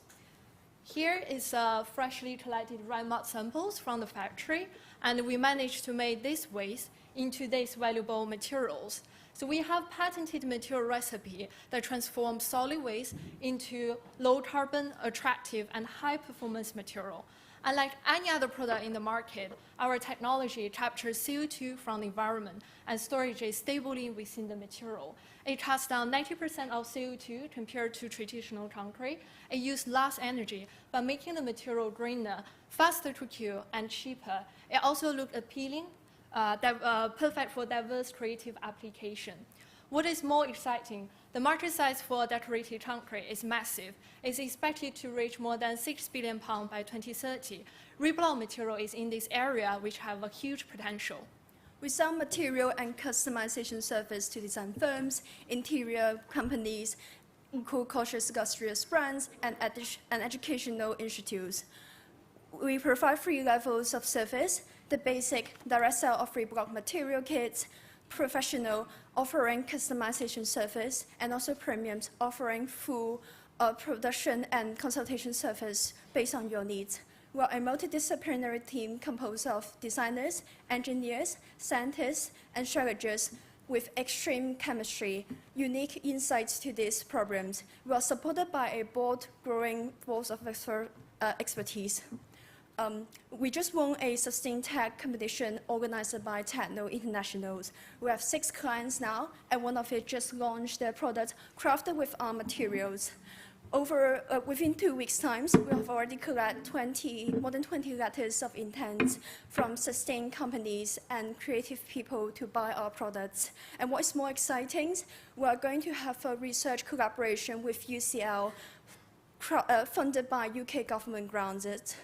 With your support, we can test out our material kits with key industry experts, enhance our material properties, opening doors for opportunities to work with creative companies. With the fundings, it helped us to soft launch 3 material variation and 200 material kits. Your support is essential to help us to bring this new, innovative, sustainable material to the market and reach the net zero goal by 2050. Thank you. Thank you.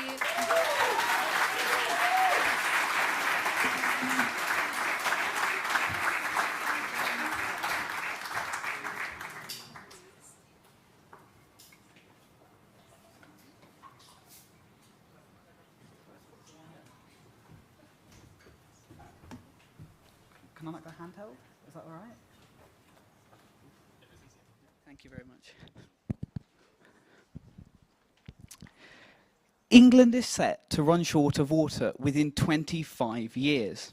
And just like the energy crisis, we've waited for a resource to become scarce and expensive, and now we're looking around for innovations to help us out.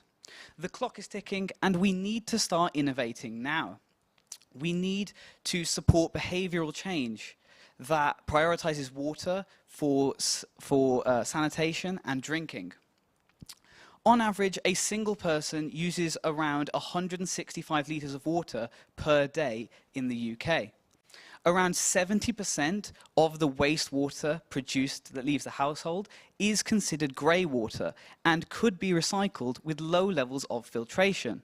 But all of our water enters the same drain. So this grey water mixes with the sewage and then creates one massive body of sewer water that then needs to be separately transported off and treated.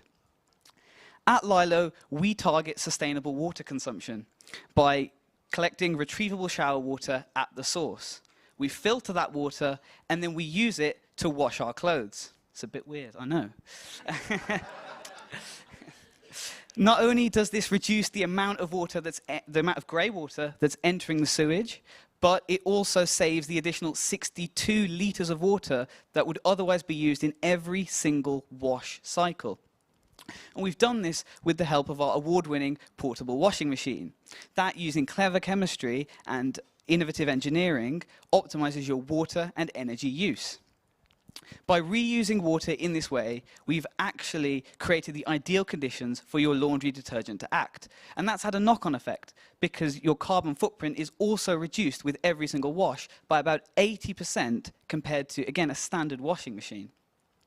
We plan to sell B2B directly to university accommodation centres. And if our university, Brunel, were to take Lilo on instead of their existing laundry supplier, they would save, get this, £165,000 every single year on their utility costs alone. But we don't plan to stop there. We've had a wide range of interest from a variety of different markets, including campers, boaters, mobile housing, and even charities that work with developing countries that are facing water scarcity issues. So where's our technology at now? Well, we've completed a range of lab tests that have demonstrated and allowed us to show that we can safely filter that water and wash to the same level of effectiveness as a standard washing machine. Earlier this year, we finished creating our prototype MVP, and we also secured an Innovate UK grant to be able to trial that MVP with Anglia Ruskin University. With your help, we'll be able to turn the tides on one of the world's most unnoticed problems. Lilo, clean clothes, clean conscience. Thank you.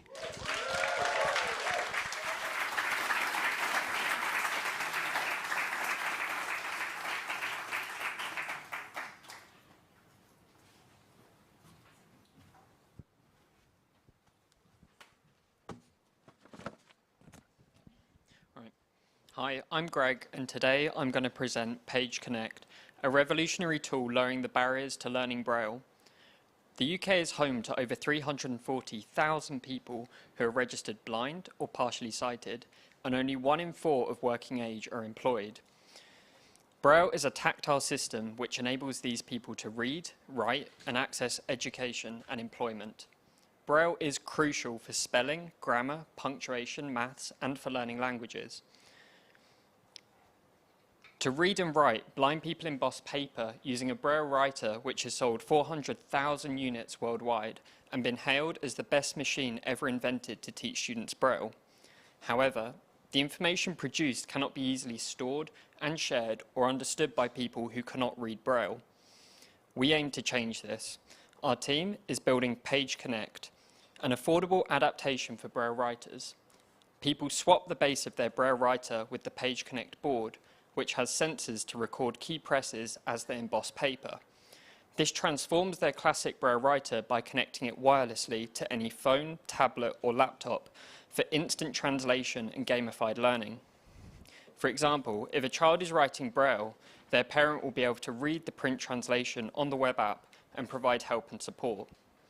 We're also building online exercises to unlock independent Braille learning and deliver an experience similar to Duolingo that encourages more people to get started. Existing smart writers cost between £2,000 to £3,000, which clearly presents a barrier to Braille education worldwide.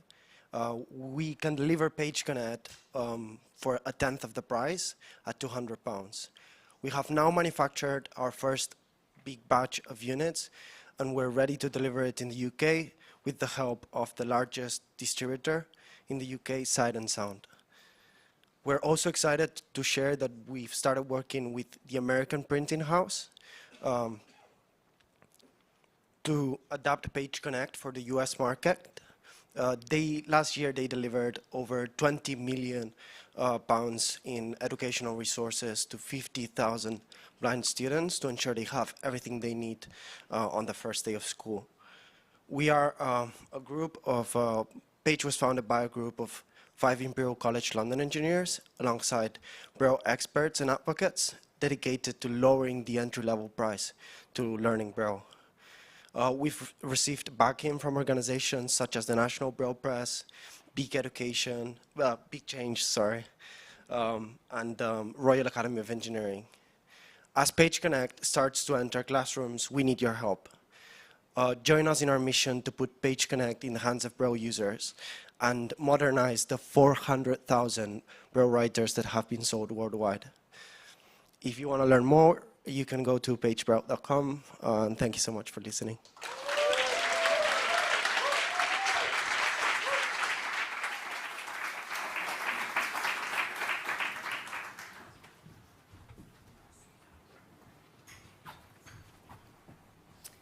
Before I start, I just want to ask you all a question. So imagine a world where everyone, no matter their background, has equal access to opportunity. My name's Holly and I'm the founder of Naya, the startup turning this vision into a reality. Right now, regardless of someone's background, resilience, hard work and potential, those born into less privileged circumstances do not have fair access to opportunity. In fact, despite 90% of businesses struggling to find skilled talent, there are over 500 million people underutilised in our global labour market. Naya is closing this skills gap by connecting capable but unconnected people to new opportunities. Focused on mobilising refugees, migrants and low-income people, we partner with housing associations, NGOs and local authorities to ensure the most in-need users are onboarded onto our app for free. Then we invite social enterprises, training providers and organisations to share their opportunities on our platform, creating a single marketplace of all opportunity on offer to unconnected people. But we're not stopping there. We're using AI to actually connect people to the right opportunity at the right time. A bit like a personal career coach, Naya's AI maps an individual's skills profile against the skills gap in their local labour market, generating bespoke career pathways that match them to the right services, training and job opportunities for their career. Take the example of a 25-year-old Ukrainian refugee. Recently resettled in the UK, they have a long career ahead of them. First up, they might need to access career services, CV building, language training, device access, legal support. Then, when they know what their career direction is, they're looking for training, free access to e-learning resources, boot camps and more. And ultimately, they want to find their dream job and to connect with an employer who is inclusive and will support their long-term development. Naya's pathway technology guides users every step of the way. Right now, we have 5,000 users and 4,500 opportunities on our platform. We have 250 companies on board, with the likes of IBM and Accenture paying for our B2B subscription to access that talent pipeline. And on top of this, our AI pathways have already AI-generated 500 recommendations for users and the most relevant free training for them. But we want to do more. We want to support 100 million people and to connect 10 million into long-term, meaningful employment. And I'd love your help to get there. Since attending the Conduit's Refugee Summit, I've wanted to become an active member of this community, to join the dots and bring together all of the organisations in this space who want to support unconnected people and close the skills gap for good. I'm looking to connect with more big companies who can hire, train and mentor Naya's users so that we can get to our 500k ARR target by the end of this year, reaching a point of business sustainability. And of course, the funding will go towards the AI development, expanding Naya's AI pathways to incorporate all of the opportunities on our platform and bring that Ukrainian refugee story to life. Thank you so much for listening, and yeah, looking forward to what the future holds.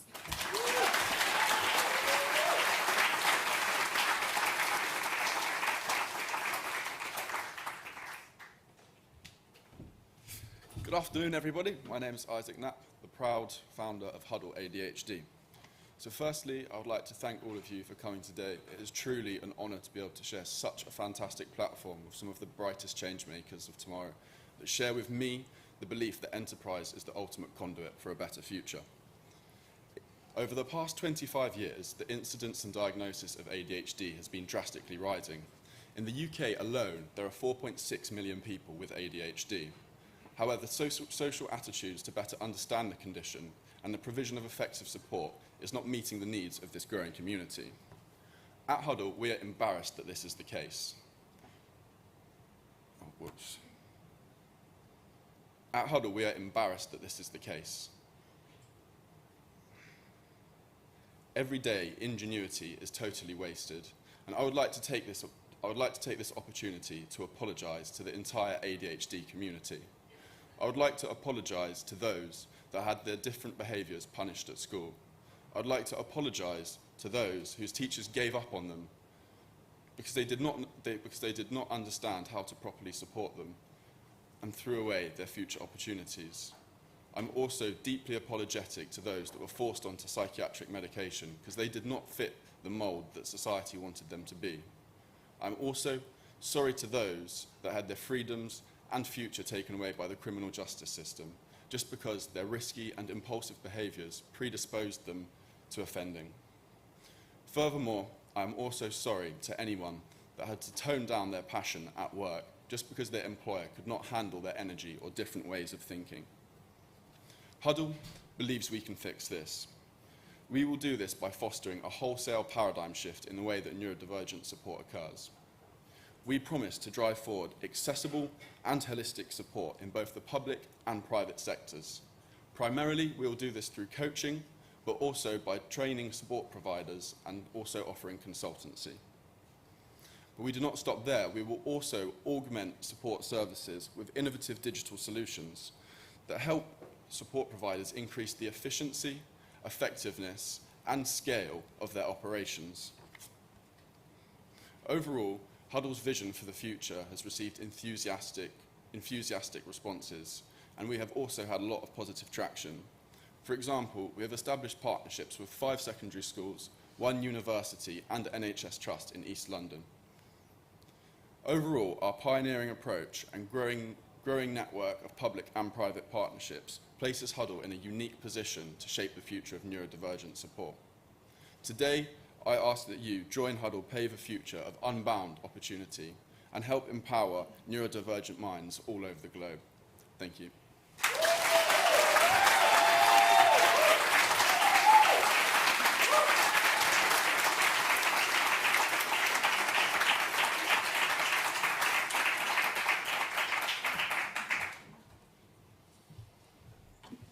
Hi, I'm Kavya, the founder of Sensei.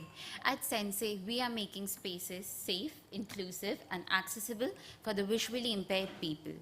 Globally, more than 285 million people face significant challenges while navigating public spaces due to the lack of accessible built environment. This affects their independence and quality of life.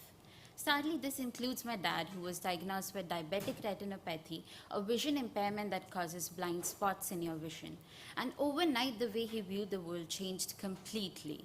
Inspired by his challenges and those faced by millions like him, I designed Sensei. Sensei is a range of low-tech wayfinding solution where each tactile pattern depicts a particular room in an interior space. These can be easily applied on the walls, allowing visually impaired people to use their sense of touch to navigate around independently. Currently, we have a range of 5 tactile patterns depicting cafeteria, elevators, corridors, washroom, and the emergency exit. With a simple stick-on application process, it removes the barrier of extensive renovation, making it a sustainable and non-invasive solution, promoting accessibility without compromising current interior spaces. Over the last year, we have worked extensively with visually impaired people with a focus group of 56 people, ranging with different vision impairments from people who could see colors to people who were completely blind, helping us develop our range. We have been supported by organizations like Royal National Institute for Blind, Guide Dogs Association, and Habilitation VI UK. They have enabled us to start training habilitation officers who now use our tactile surfaces to train visually impaired people navigational skills in schools. Last year, we also had a first ever trial run at Infocus College in Exeter, which is a college for people with special need and multiple disabilities. The feedback was immensely positive, and they suggested that our product was low tech but high impact, exactly something that they were looking for. Starting with this year, we have started testing in schools across London. These are special schools for visually impaired people. We aim to cater to the 300 special schools across the country and finally reaching out to the 23,000 mainstream schools. Our bigger goal, our bigger 5-year picture would be to make every space more safe, inclusive, and accessible. So my ask for the day is, if you think that the spaces you are currently in are not accessible or welcoming to all, please join, please reach out to us and help build this world in a better and more accessible place. Thank you.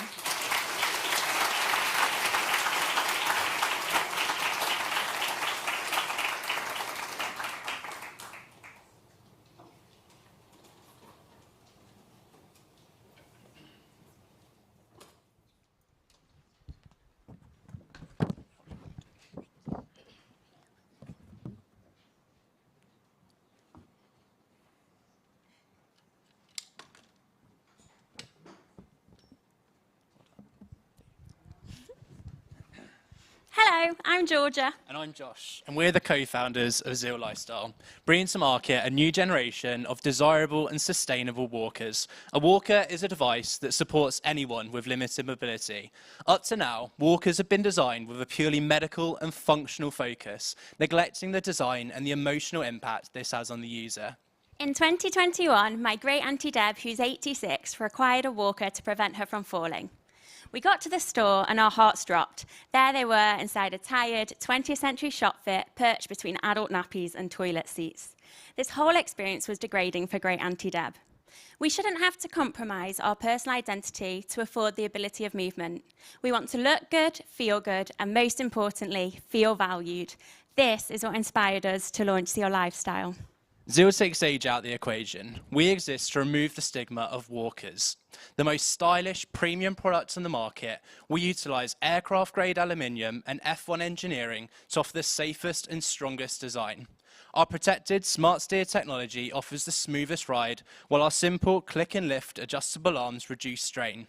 We're the first to allow our users to interchange their seats and wheel caps to regain their personal identity. We're not just upgrading the product, we're going to revolutionise the whole customer experience by removing that data distributor. We will sell direct to consumer through Zeal's frictionless online experience and through select premium retailers. We want to build a diverse community of Zealers, bringing like-minded people together and to promote inclusivity and to tackle loneliness by hosting online and in-person events. ESG is at the forefront of Zeal as a brand, offering the world's first fully recyclable walker manufactured right here in the UK. Zeal holds design rights and trademarks globally and meets Class 1 medical standards. We also have a corporate partnership with the MS Society, where 5% of the profits go to the charity close to our hearts. There's over 12 million great Auntie Debs in the UK today, a demographic that's set to double by 2050. Zeal is entering a market with exponential growth. We're currently undergoing manufacture, set to deliver our first Zeal walkers this summer with our pre-orders launching in June. We cannot wait. With your support, you can help us in disrupting this tired market and redefining the whole assisted living sector. Thank you.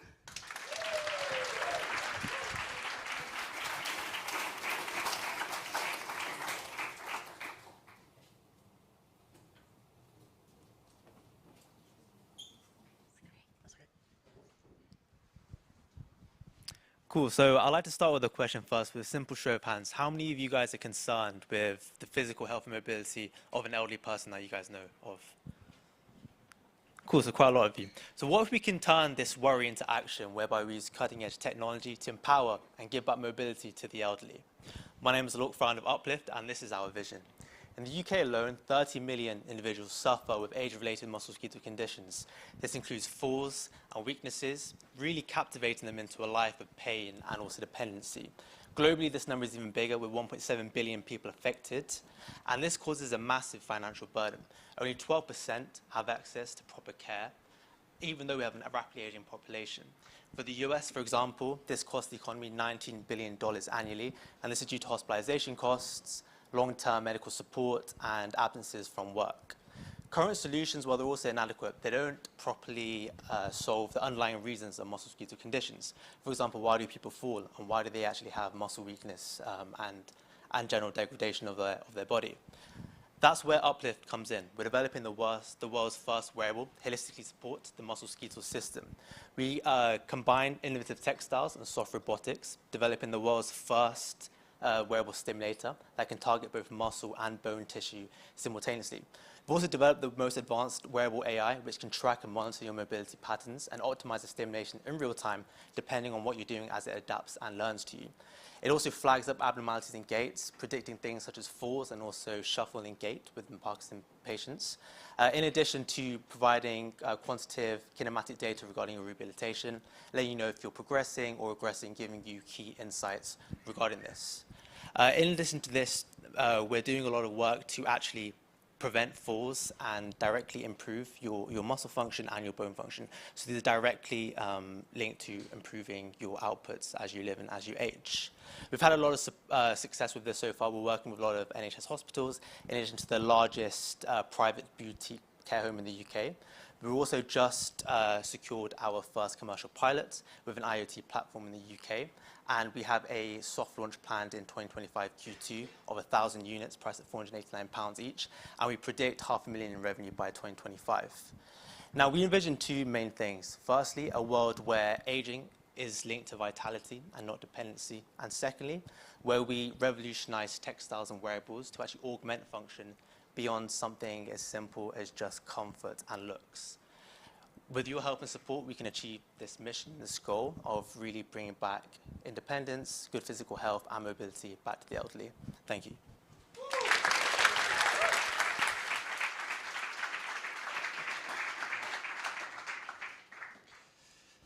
One more time, give it up for our Young Innovator finalists.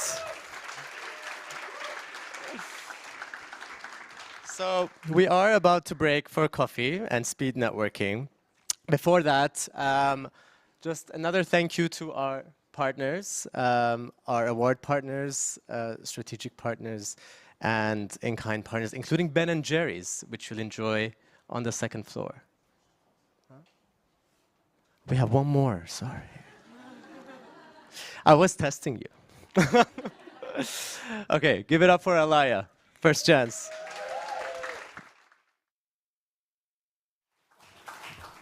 Yes, one more before your break off. Hello, my name is Alaya Holloway, and I am an Innovate UK award winner and founder and director at First Gens. We are on a mission to tackle higher education inequality. On average, a university will lose $2 million in lost fees every year from not retaining students who are the first person in their family to go to university. These students tend to come from more disadvantaged backgrounds and are more likely to have been eligible for free school meals. These students also make up 2/3 of our undergraduate students. However, what we're seeing is that students are more likely to drop out, are less likely to achieve a first or a 2-1, and are less likely to get onto a graduate programme.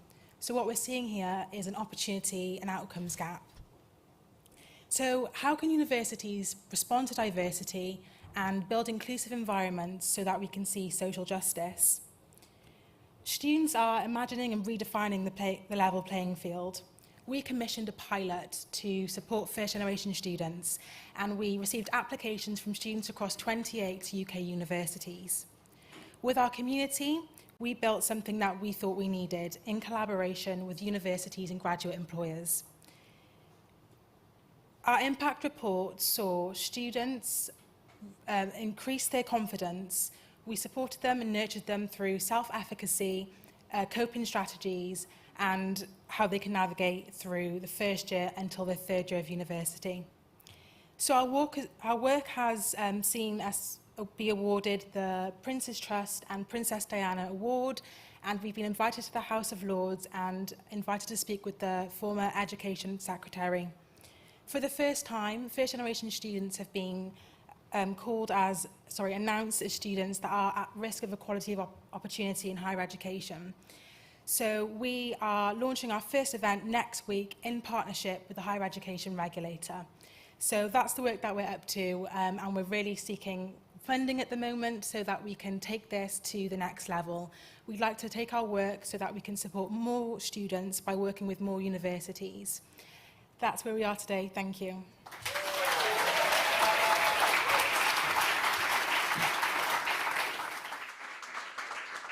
Last but definitely not least. All right, now we are ready for the coffee break. Yes, we will have Ben & Jerry's ice cream on the second floor, so you can spend your time meeting people, doing your networking on either this floor or the floor above. The ice cream is made by refugees, so very on brand with our ethos.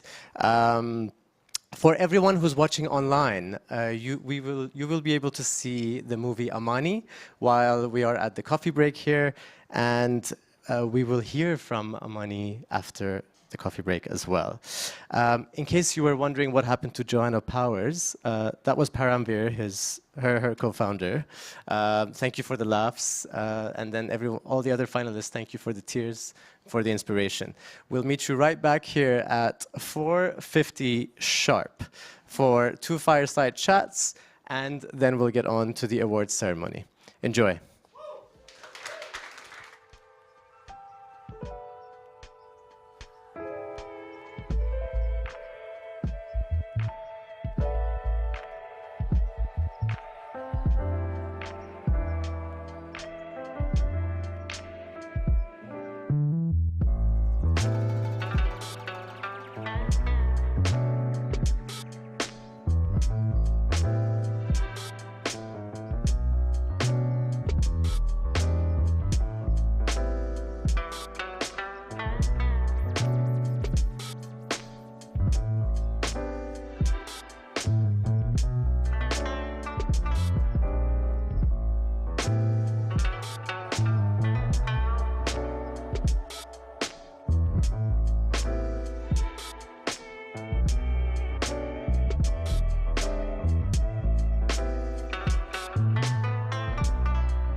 Hey everyone, my name's Amani Simpson. I'm the writer-director of Save Me. I'm also the CEO of Aviard Inspires, a youth organisation that empowers young people through digital media, enrichment opportunities and personal development. And I'm the producer of an award-winning short film called Amani, which stars Javan Wade and is also about me. I wanted to do a little bit of an intro to this film because this film is from the heart. It was made in collaboration with young people from Enfield. The aim of this film is to give another perspective, to enable people to see young people in different contexts and think about how they can help to safeguard young people in those contexts and support them, for young people and adults to work in partnership when it comes to solutions. And it all adds up to this wider conversation that we want to have around contextualized safeguarding and helping young people from across this country to be supported. I also want to give you a trigger warning as well. This film has various different themes in there, themes that may shock, it may essentially trigger different feelings inside of you. So please make sure that you are watching this in an environment where you can speak to someone if something comes up for you. I want to dedicate this film to young people that may not have been saved in time. I hope that your legacy and everything that happened around your situation can be changed for other people. And please make sure that you're watching intently. And my question to you, for those in the audience, is what do you see?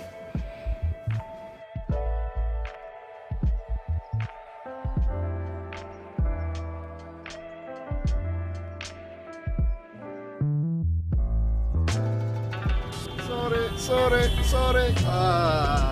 Okay, no problem, my friend, no problem.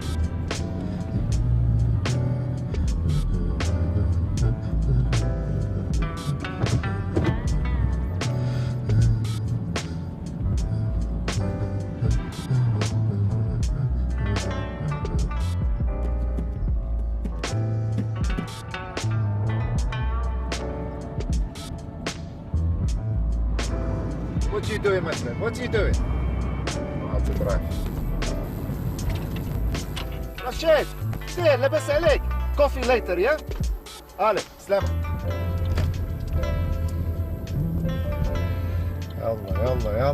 يلا. Thank you very much. Thank you.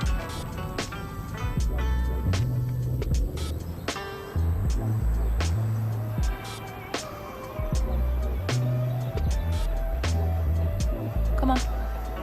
I'm at the bottom of your road. Okay, I'm coming out now. Cool. Let's go.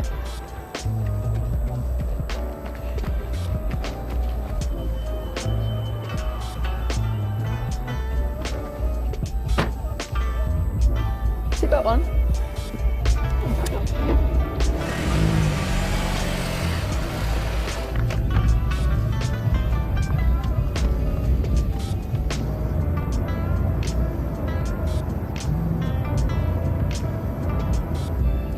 Hey sis.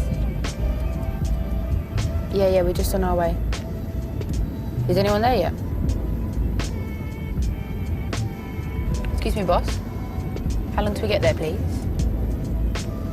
56 minutes. He said 56 minutes. Right, see you in a bit. Love you.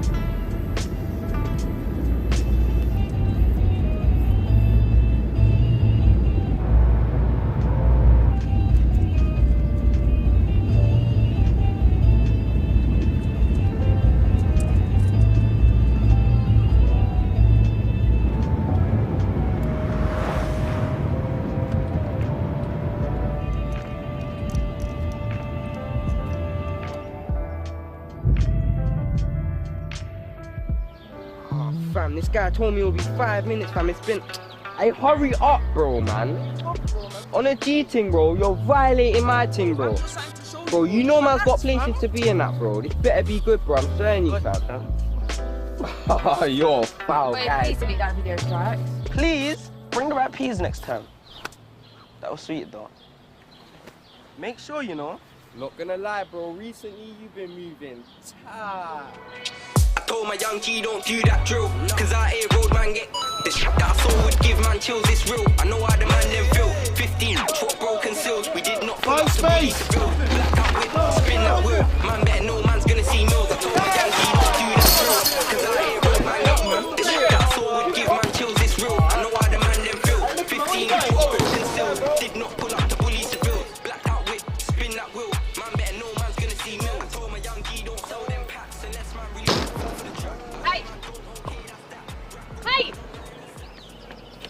got these over there.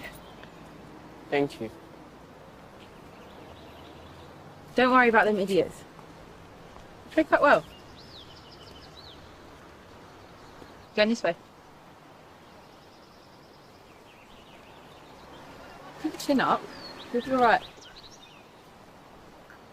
What's your name? Dean. I'm Fiona. Nice to meet you.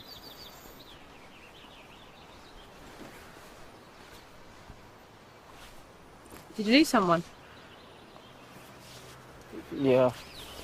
My mum. I lost my mum too. Really? How do you cope with it? I don't know, I just drop out all the things I can't control. What do you mean? Like, over the years, you just learn to numb all the things that you can't control. I don't know, you'll learn one day. Could you teach me, please? Okay. Meet me tomorrow at the Green and I'll show you what to do. Haven't you got school? No, man. School's long. This will be way more fun, little man.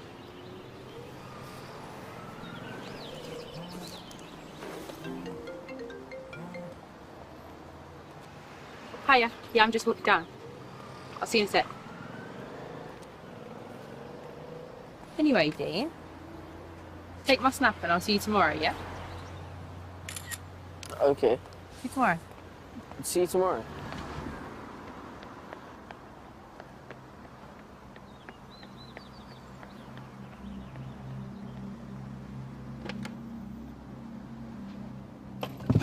Alright, babe. Hiya. You okay? Yeah, I'm good. You? Mhm. You sure, yeah? Yeah. Everything alright, yeah? Mhm. You got everything?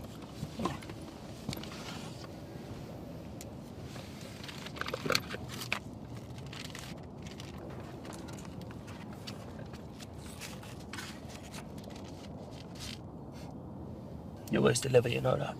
Well done, princess. Yeah, close your eyes. I've got you a little something. Okay. Kiss your hand.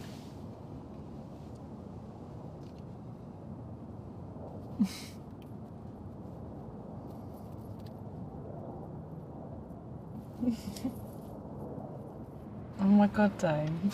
I love it. Gonna wear that in front of all your friends, yeah? Mm-hmm. You sure you like it, yeah? I love it.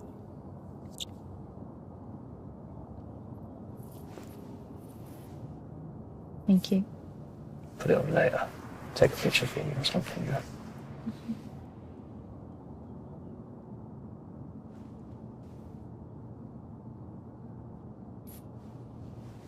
Also here. Take 3 for your mum.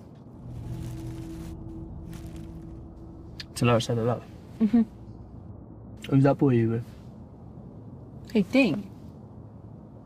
Just some kid from school. He's having a really hard time, but he seems sweet. Who's he live with? I don't know, I just met him. Well, find out for me. I'd like to meet him. Looks like he needs an older brother. No, Dame, he's really sweet. He's like... Did I ask all that? All I said was make the introduction, yeah? Thought you wanted to see my business grow, so I can show you the world. No, I do, babe, I do. I'll see what I can do, though, okay? But no promises. Thanks again for my chain. I'll see you later. Oh, be a good girl.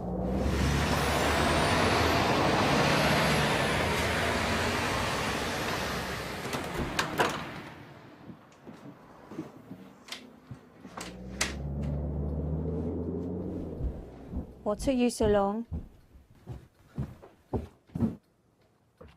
Sorry, I got held up. I met Damien, though. Yeah, right, put it on the table then.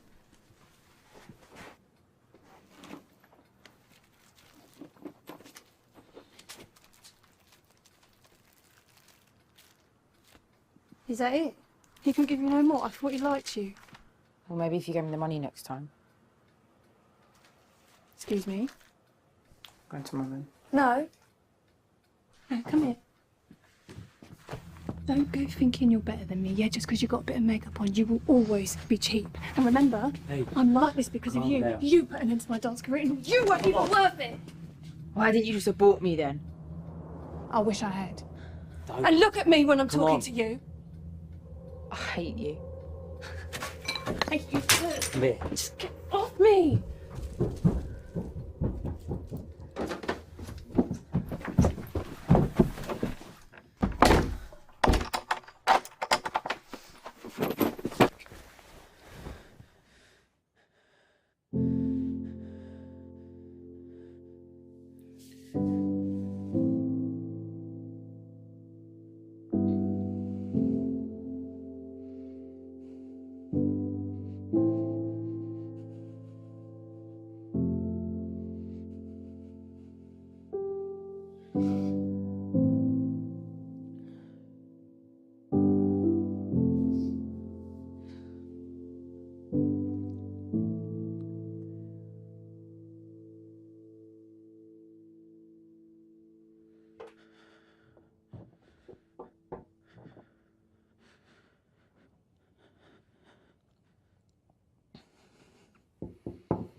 I'm so sorry about that. Your mother ain't had the best day today, love. Hey, you're right. Mm-hmm. You know I've always got your back. Right, beautiful? Hey, come on.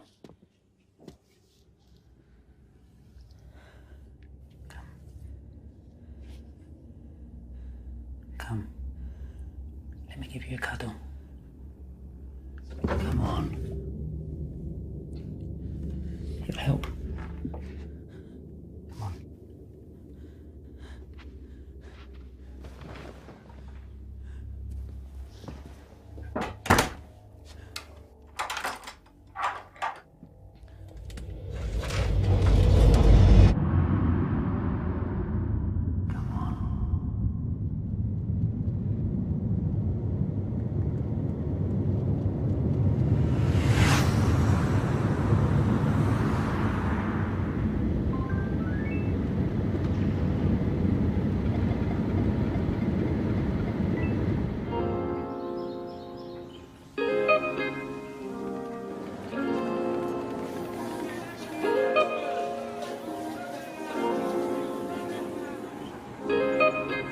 Can't wait to go heaven, yeah, yeah. Ask me what's the hope in this world, I say it's heaven, yeah, yeah.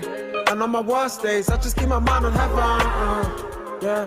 Our Father, who art in heaven, yeah. I know it's heaven, yeah, yeah. Counting on my blessing cause I've seen some else. Promises of heaven, but I've been through hell, yeah. And it's like early starts tomorrow too. So long. I know, yeah, look, you don't get a lip. Hey, you don't fall. Never misses. Hard. Bro, man, what have I told you about this girl? Hey, chill. Leave her alone. Hey, you man. I got a handle set. I'll be back in a bit. Nah, man. This guy. Man, I'll be back. You, man? You wanna come, man?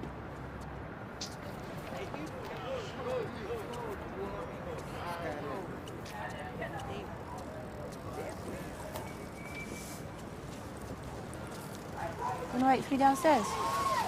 Yeah, all right.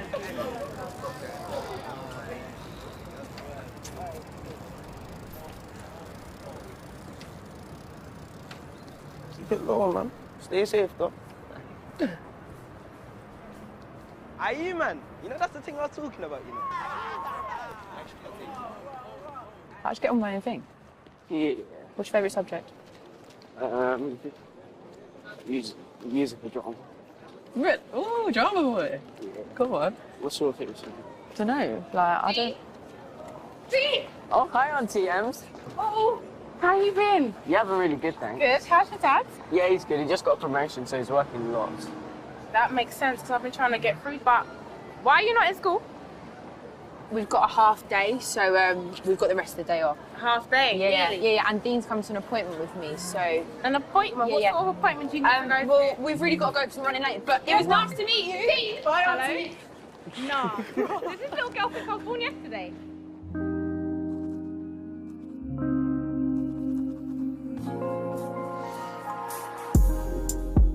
Tell me where it hurts the most. Maybe I can help. Don't keep it to yourself. It's darker when you're on your own. Shed the light on it. Trust your heart don't break, girl. Sever, sever. Sever, sever. It's harder when you're on your own. 'Cause severed, severed. Maybe your heart needs truth. Some love can bleed when it burns. Don't tell me something, there's nothing I can do. What if my heart gave you a new reason to love? Everything you're feeling, I don't know, 'cause I can see through the walls. Everything you're feeling, I don't know, 'cause I can see through the walls. Show me where your pain begins, how it makes you feel. Don't keep me in shadows. Only you can let me in. Holding everything, just deep into your battle. Sever, sever. Sever, sever. Go easy, go easy. Run.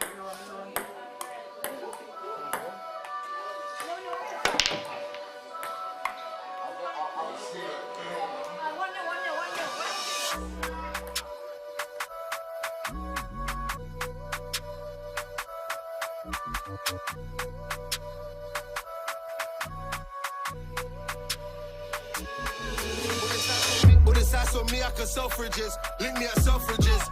I'll bill it and bag it and sell this shit. Can't you tell it's lit? Money Hey, comes bro. and goes so quick, but touch this Ain't that button, man? rocked and I live. He's a good youth, allow him. I've spent, you would think I'm rich. I told her I'm far from rich. All this ice on You me, I saying? can sell fridges. Link me at Selfridges. I'll Got bill something it to and show bag it you. and sell this shit. Can't you tell it's lit? Hello. Hi, how's it going? Yeah. You going? Hiya. You going, darling? You showing me around, please? Sure, please. Good. Thank you, miss. Still so backs, no setbacks. I'm chest and back. Man can't lack, know them racks. Jack and stack with Jack and Zack. My young G walk with a lean, and he might rinse the machine. In his dirty bum clean, all of this money on me. See? All of this weight on me, I told baby, wait on me. Class A in this GA, leave foot down and double the speed. I'm in dress and Come on, man. It's minor, bro. I've took my loud and hushed that noise, punch running their flow and change their voice. Real men don't need to play with toys, you can tell with the way they go like West. I'll grab man and lift him up like West. Slap him till his dog is moist. Come, bro, go. Come. Laughed at man for the way that he ran. You ever seen a Come, pro man? bro, come, man. Leave them. I've done things I can't mention. I've seen man put stitch in a gang. We knew that they weren't a bad man. I'm with Telly and S. Let's mix back brands. I'm about to hit London and spend these bands. All this ice on me, I can sell fridges. Leave me at Selfridges. I'll bill it and bag it and sell this shit. Can't you tell it's lit? Money comes and goes so quick, but touch this quick, get bumped to the lip. The amount I've spent, you would think I'm rich. I told her I'm far from rich. All this ice on me, I can sell fridges. Leave me at Selfridges. I'll bill it and bag it and sell this shit. Can't you tell it's lit? Money comes and goes so quick, touch this quick, get bumped to the lip. The amount I've spent, you would think I'm rich. I told her I'm far from rich.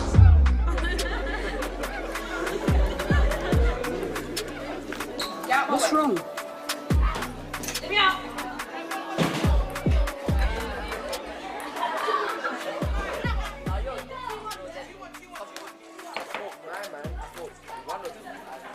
Yo, you good, bro? You don't watch that. Thank you.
How long till we get there, please? I'm starving. 20 minutes. Do you mind if we stop to get some chips, please? No, we got to get there early to help set up. Come on, Fee, it won't take long. That will be extra charge. Don't worry, boss. I'll buy some chips if you want. You want something? No.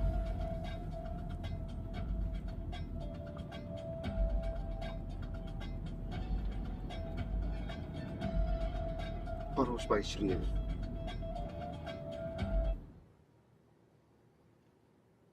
Fee,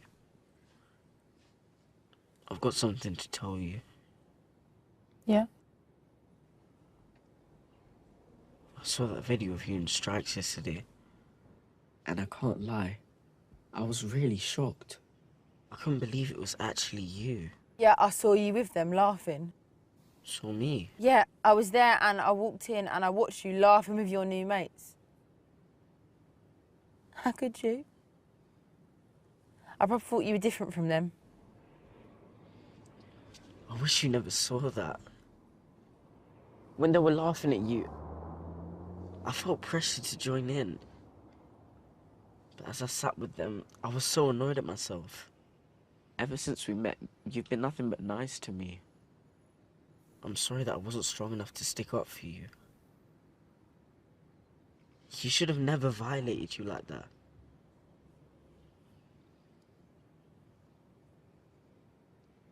You're older than me, so I can't tell you who to be with. But please be careful in the future, Fee. Strikes obviously doesn't respect you. And I don't want anyone to hurt you.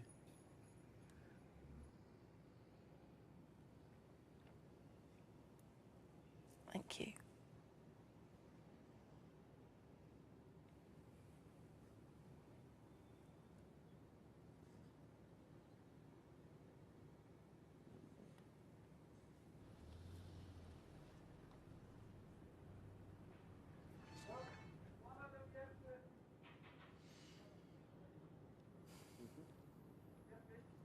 Could I have some chips, please? Yes, please, yeah. I'll be back in a second, yeah? No problem.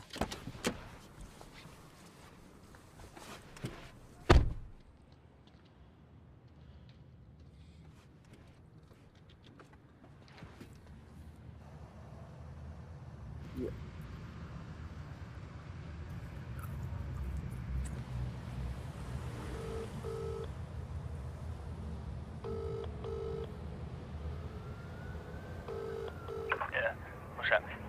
Hiya, yeah, we're like nearly there. Dean just wanted to stop and get some food. Cool. See you soon. Look, Dame, I don't think I can do this. Look, Dean's a really, really good kid and I just don't want to get him involved with this. If you could just give me a bit more time and I can find someone else. Listen, you silly little girl. If you're not in the next 15 minutes, me and you are gonna have a problem.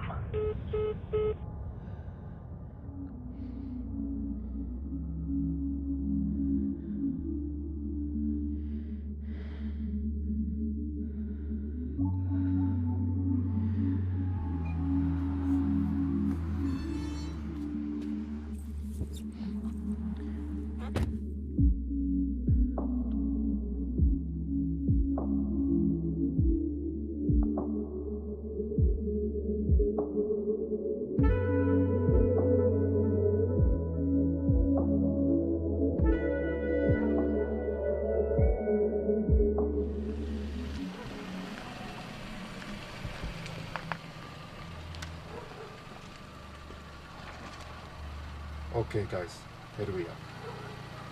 Special discount, £33. Thanks. Okay. Thank you, boss. Have a nice evening.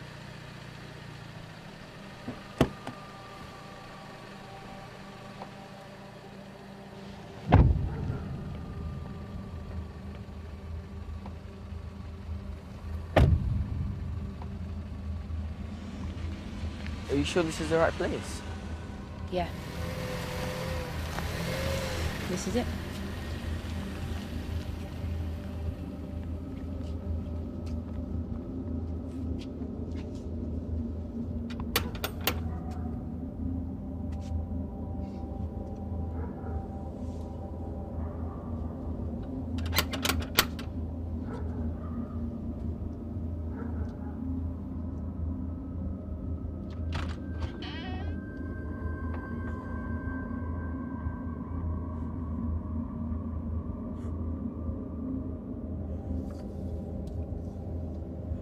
Dean, yeah? What's happening, son? Good? Come inside. Let's have a little chat.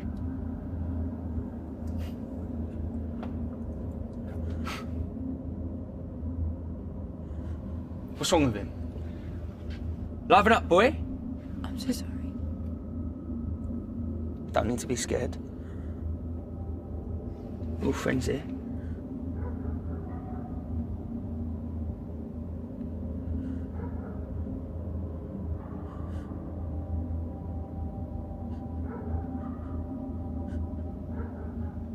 Get him. Get in! Why you running?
My name is Khalid.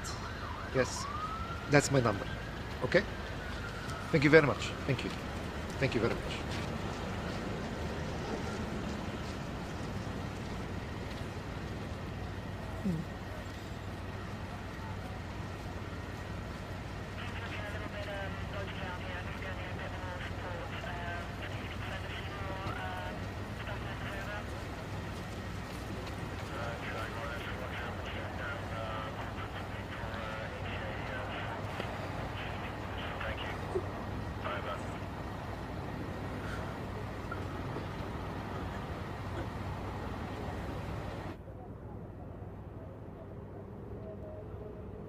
Please be careful in the future, Fee.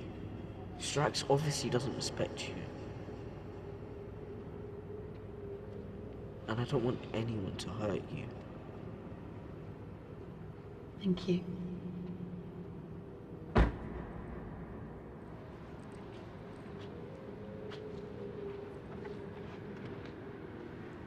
Look, Dame, I don't think I can do this. Look, Dean's a really, really good kid, and I just don't want to get him involved with this.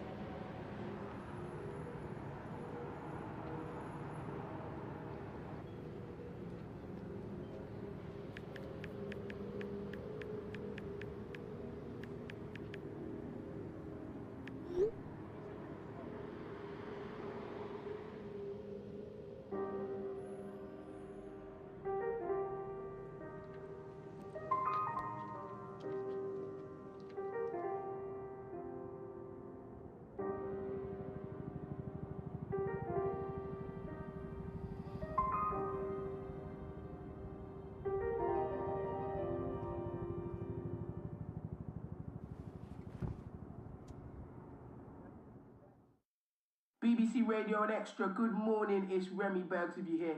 And is there any song out there that you wish you could hear for the first time again? A song where you wish you could relive the beauty that entered your ears? You must do. Mine is this one, it's Evil Eye by Bella. Morning, sweetie. Morning. You're up nice and early? Yeah. Did you have a good night's sleep? Yeah, full night. What about you? Yep, you know me. As soon as my head hits that pillow, I am out like a light. Sounds lovely. There you go. Thank you.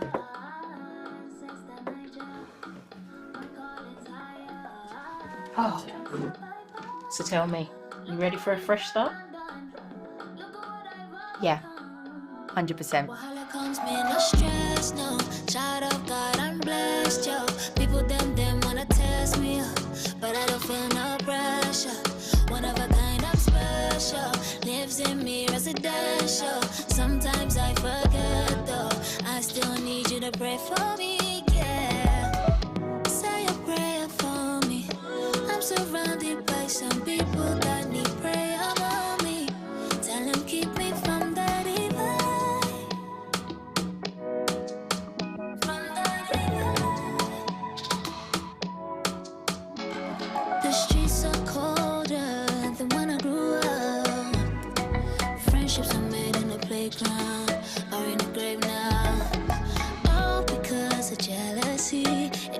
better if we're family.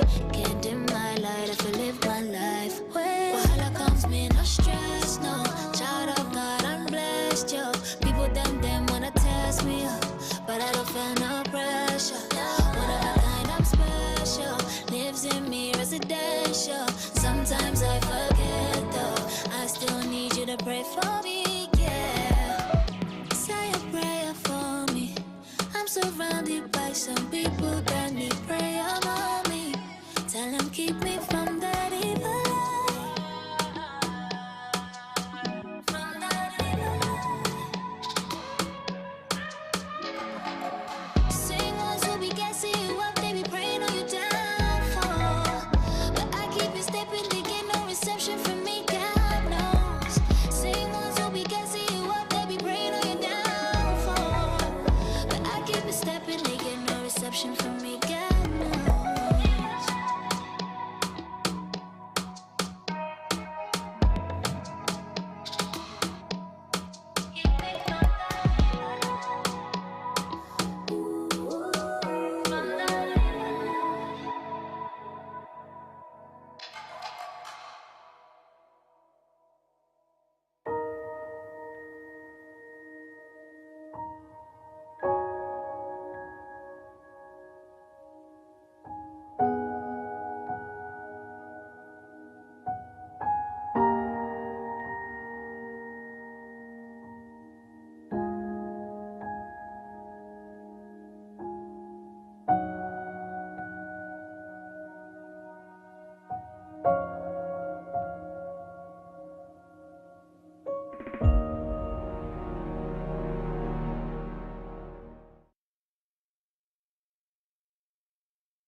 Hey everyone, my name's Amani Simpson.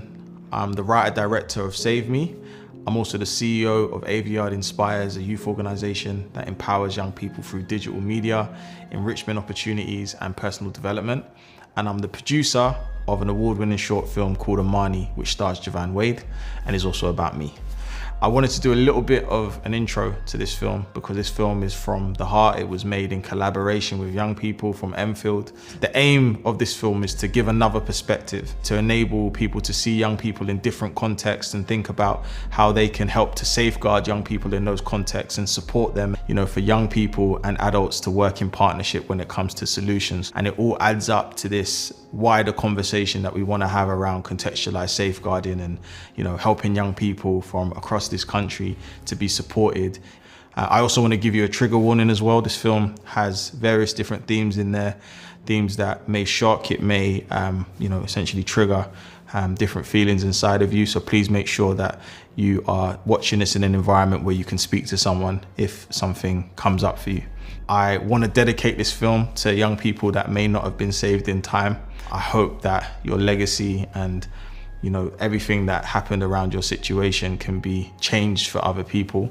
And yeah, please make sure that you're watching intently. And my question to you, for those in the audience, is what do you see?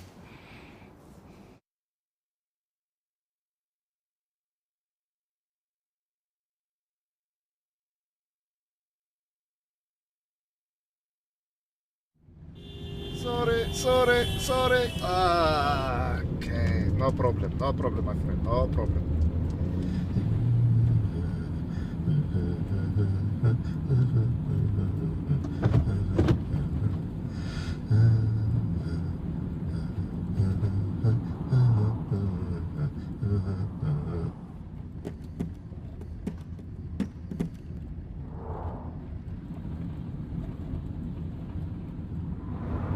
What are you doing, my friend? What are you doing?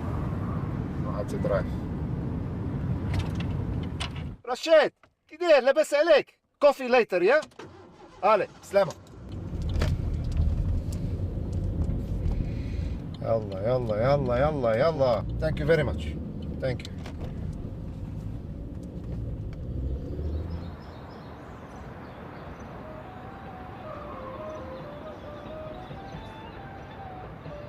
Come on. I'm at the bottom of your road. Okay, I'm coming out now. Cool. Let's go.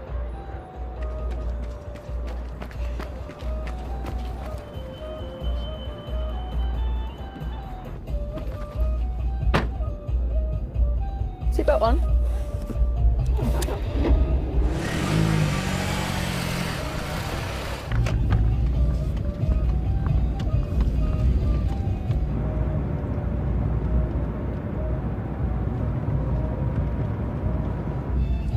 Hey sis. Yeah, we're just on our way. Is anyone there yet? Excuse me, boss. How long till we get there, please? 56 minutes. He said 56 minutes. Right, see you in a bit. Love you.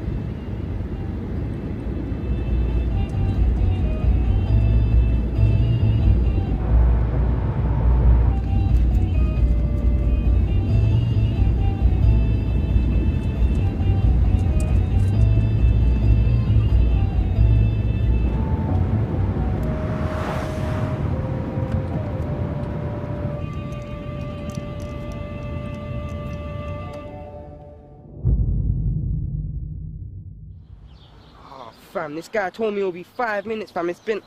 Hey, hurry up, bro, man. On a G ting, bro, you're violating my ting, bro.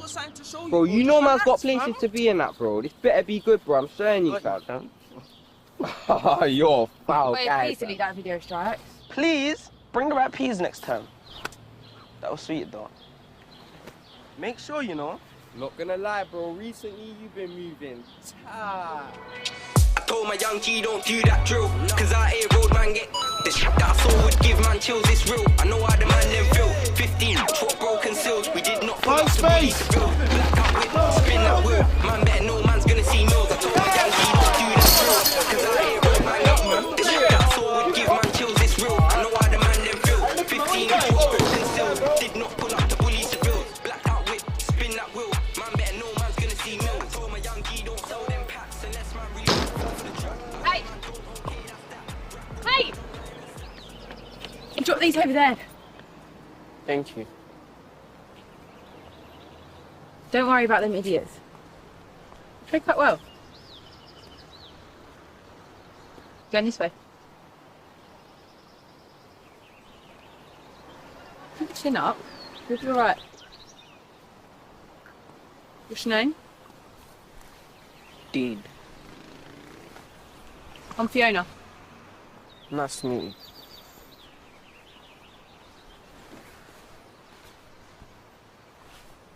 Did you lose someone? Yeah. My mum. I lost my mum too. Really? How do you cope with it? I don't know, I just drop out all the things I can't control. What do you mean? Like, over the years, you just learn to numb all the things that you can't control. I don't know, you'll learn one day. Could you teach me, please? Okay. Meet me tomorrow at the Green and I'll show you what to do. Haven't you got school? No, man. School's long. This will be way more fun, little man.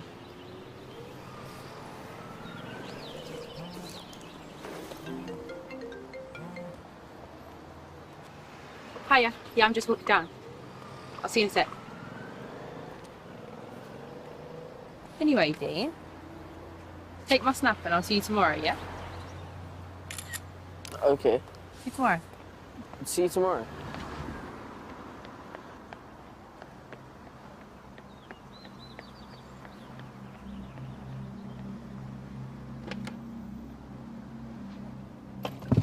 Alright, babe. Hey. You okay? Yeah, I'm good. You? Mhm. You sure, yeah? Yeah. Everything alright, yeah? Mhm. You got everything?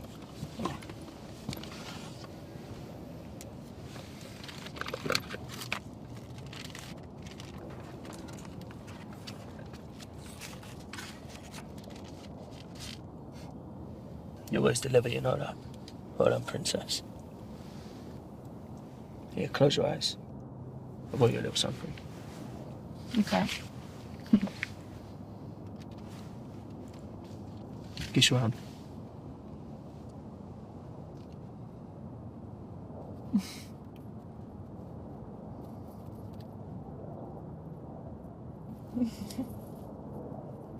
Oh my god, Dame. I love it. Gonna wear that in front of all your friends, yeah? Mhm. You sure you like it, yeah? I love it.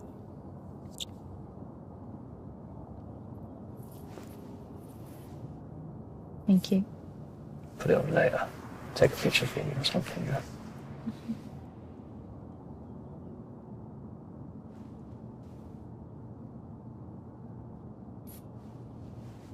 Also here. Take 3 for your mum. Tell her I said hello. Mhm. Who's that boy you with? Hey, Dean.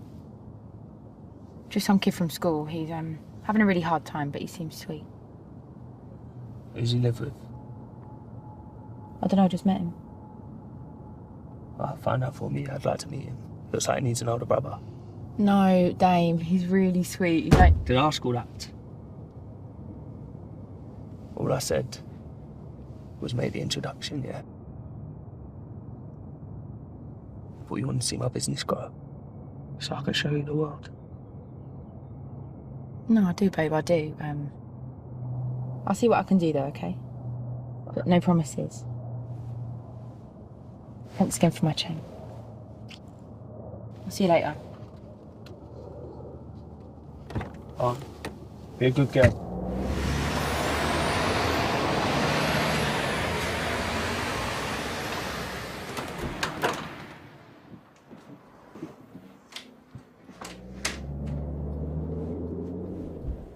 What took you so long?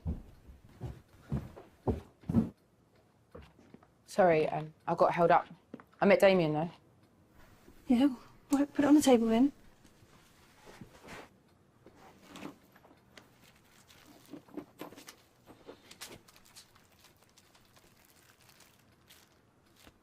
Is that it? He couldn't give you no more? I thought he liked you. Well, maybe if you gave me the money next time. Excuse me? Going to my room. No. Hey, come here. Don't go thinking you're better than me, yeah? Just because you've got a bit of makeup on, you will always be cheap. And remember, hey, I'm like this because of you. down. You put an end to my dance career and you weren't even worth it. Why didn't you just abort me, then? I wish I had. Don't. And look at me when I'm Come talking on. to you. I hate you. I hate you too. Come here. Just get off me.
I'm so sorry about that. Your mother ain't had the best day today, love. Hey. You're right. Mm-hmm. You know I've always got your back. Right, beautiful? Hey, come on.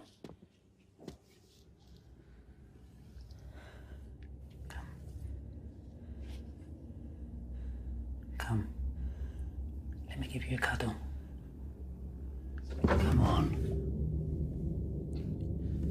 It'll help. Come on.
Hey everyone, my name's Amani Simpson. I'm the writer-director of Save Me. I'm also the CEO of Aviard Inspires, a youth organisation that empowers young people.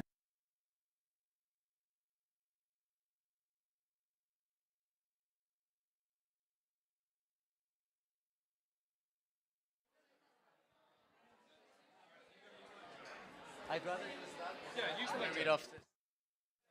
Yeah, use the Alexa. No worries.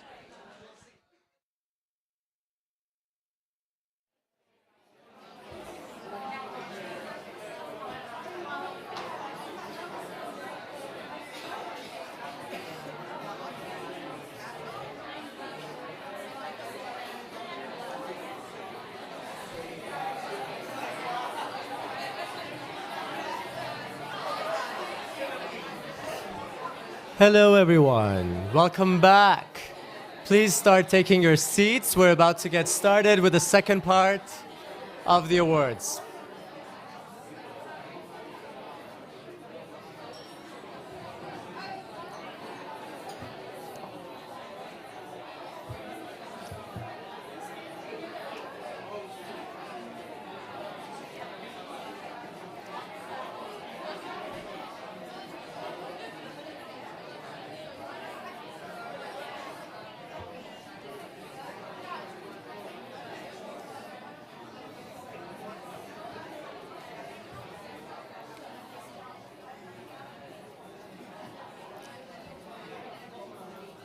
Welcome back.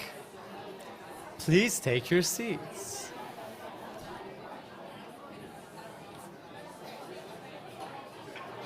How was the ice cream?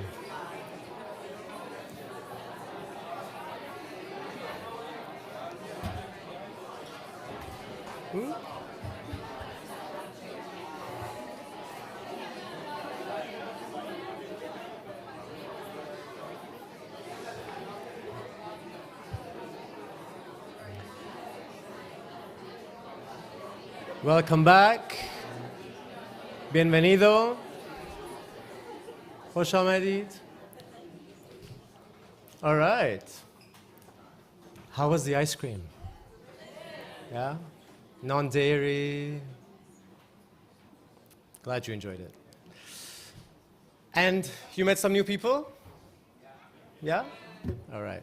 Little fun fact, the London Interdisciplinary School, whose CEO we had on the panel, they actually met one of their first and main investors at a speed networking event at the Conduit 6 years ago. So I hope that you had a good experience at the coffee break today, but also come back for many more as we have future events at the Conduit. This is always your home, and you're welcome to come back. So, on to People's Choice Award. We have the QR code here. You heard the finalist pitches, and you must have some idea of the 10 amazing finalist pitches that you heard. Who would you vote for? So if we can have the QR code, thank you very much. Please scan and vote for your QR code. This is the last opportunity you'll have to cast your vote for your favorite Young Innovator finalist. I'll give you 30 seconds.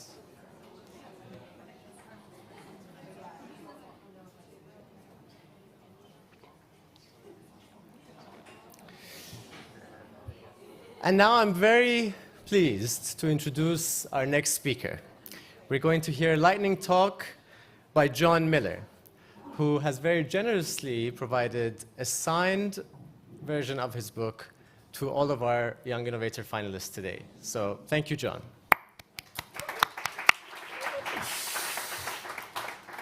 So John has left an award-winning career in advertising to establish the sustainable business practice at Brunswick Group, which has been working for over a decade with leading companies on their critical societal issues, from climate change and biodiversity to human rights and DEI.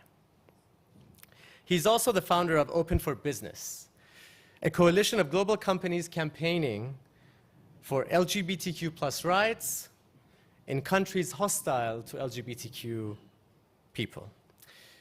He's also a co-author with Lucy Parker of The Activist Leader, a new mindset for doing business, described by Paul Pullman, our very own, who's also a Conduit founding member, as a must-read for all current and aspiring leaders. So please welcome John on stage.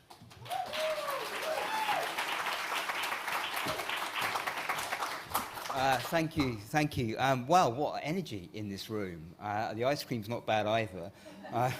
It's really wonderful to be here with you all. I mean, there seems to talk a bit about activism. It seems to be such a natural sort of confluence between ideas of entrepreneurialism and innovation and activism. And I guess I'm lucky enough to do this kind of work deep in the world of business, working with a lot of business leaders and working with those leaders who kind of have that sense of what brings those things together. It's about trying to make something new happen, trying to make something better happen. And so whether it's working with leaders on, I don't know, climate change in their sectors or campaigning for LGBTQ+ equality in countries where that's a really big challenge, that's the work of Open for Business. Or it could be things like trying to make sense of artificial intelligence and the big ethical questions and the big equity questions that flow from that. It could be trying to make the circular economy a reality. That's a big innovation challenge. Or working in their supply chains on issues like deforestation, trying to eradicate deforestation in their supply chains, or human trafficking, or conflict minerals. So these are all innovation questions. And to make progress on any of these questions takes a kind of activist mindset. And so, there are leaders working on all of these questions. The trouble is there's just not nearly enough of them. Not nearly enough people in business working on these issues. We think like every leader in business should be an activist leader, right? Given the scale, the intensity of the interconnected, multiple global crises the world is facing. And so that's why we wrote this book, The Activist Leader. And so I guess for us, really we often hear people kind of responding to this like doesn't it seem a bit counterintuitive to say like business leaders should be activists, because after all, it's more often that the business leaders themselves are the subject of activism rather than actually being the activists. You've got shareholder activists, employee activism, NGO activists of all kinds, human rights activists, environmental activists. But think for a moment about what activism really means, right? This is the way we see it anyway. So it's about seeing something that needs to change and flipping from thinking somebody really needs to do something about that to thinking I'm going to do something about that. I've seen plenty of that in the room today. We need to do something about that. You know, this is ours to do. And then it's about taking a clear point of view on what needs to change, and then having a clear sense of ambition to make a real impact. And activists know, of course, that you can't do this alone. You need to mobilize others alongside you. But having that real clear clarity of purpose, it creates a kind of magnetism. Okay? Other people want to get involved to come alongside. And it's difficult work too, you know, trying to make an impact on some of these issues. And so, you know, but having that strength of commitment really gives, you know, leaders working on this stuff real resilience and perseverance. And so we tried to bottle all of that because this is a mindset. This is why we've called it a new mindset for doing business. And I'm just going to show you the kind of at the heart of it, because what we're like seeing at the moment, we're not meeting so many people these days in the world of business who need persuading that things need to change. The question is how? What am I supposed to do is what we hear, right? And so, which is why we wrote this book. And how to think like an activist, about a third of the book is about this. You probably can't see this very clearly, but, and I'm not going to really like walk through these kind of 9 dimensions of how to think like an activist. But a couple that might be more relevant for us in the room today. Number 1, focus. So we talk about how do you decide what matters to you, to your company, to your community, and why it matters. The second one, perspective. How do you get a fresh perspective on these issues so that you're seeing it in a new way, reframing it maybe, trying to not just see it, if you're in a business, through the lens of the interests of the business, but seeing the issue for itself and then trying to figure out where's the heat in this issue, where's the front edge of this challenge. Another one worth pointing out maybe is the fourth one, ambition. You know, nothing great ever happens without it being fueled by a sense of ambition. It's true in business too. So what's the real, you know, how do you frame an ambition to make a genuine impact on the issue? But the one I really wanted to talk about is this fifth one, disruption, because that's really at the heart of innovation and entrepreneurialism. And I wanted to just give you a couple of examples, because what we talk about is the disruptive question. So let me give you a couple of examples of that. So 2017, Apple set a big ambition to make products without taking anything from the earth. So no virgin materials, fully recycled, fully circular design. And you know, that's a big ambition. And of course, people said at the time, that's not possible. And I was working with Apple at the time, actually. And when I started working with Apple, it was kind of interesting hearing. Someone pulled me aside to give me some advice and said, if you want to make anything happen at Apple, just walk into a room and say it can't be done. It really gets things moving. But the challenge here was aluminium, which is totally core to Apple's manufacturing, to their kind of sleek design aesthetic. But aluminium is like environmentally hugely impacting. You know, climate impacts of aluminium production are massive. 1.1 billion tons of carbon emissions a year from aluminium production. It's about 2% of global emissions. But the trouble is, aluminium, you know, the world had hit the limits of what was possible with aluminium recycling. And so Apple asked a disruptive question. You know, what if we had to fix this? What if we had to find a way around this? The answer was, well, we need to invent a new type of aluminium. And that's exactly what they did. A new type of aluminium, a new smelting process for aluminium, so fully recyclable. If you've got anyone in the room with a MacBook, it's made from fully recyclable aluminium. It's a game changer, right? All flows from asking this question, what if we had to? Another example, Maersk, biggest shipping company in the world, 80% of global trade flows through shipping, right?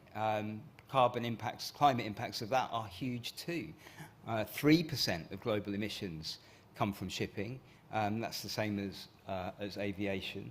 But again, people were saying, oh, it's just too difficult to decarbonise shipping, never be possible.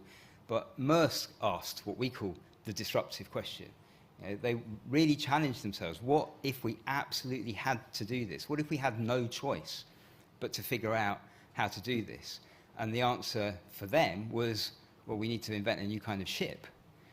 And this is it. This is the biggest ship in the world. It's the biggest ship in the world, but uses half as much fuel. And the amazing thing about this ship as well is that it's fully circular.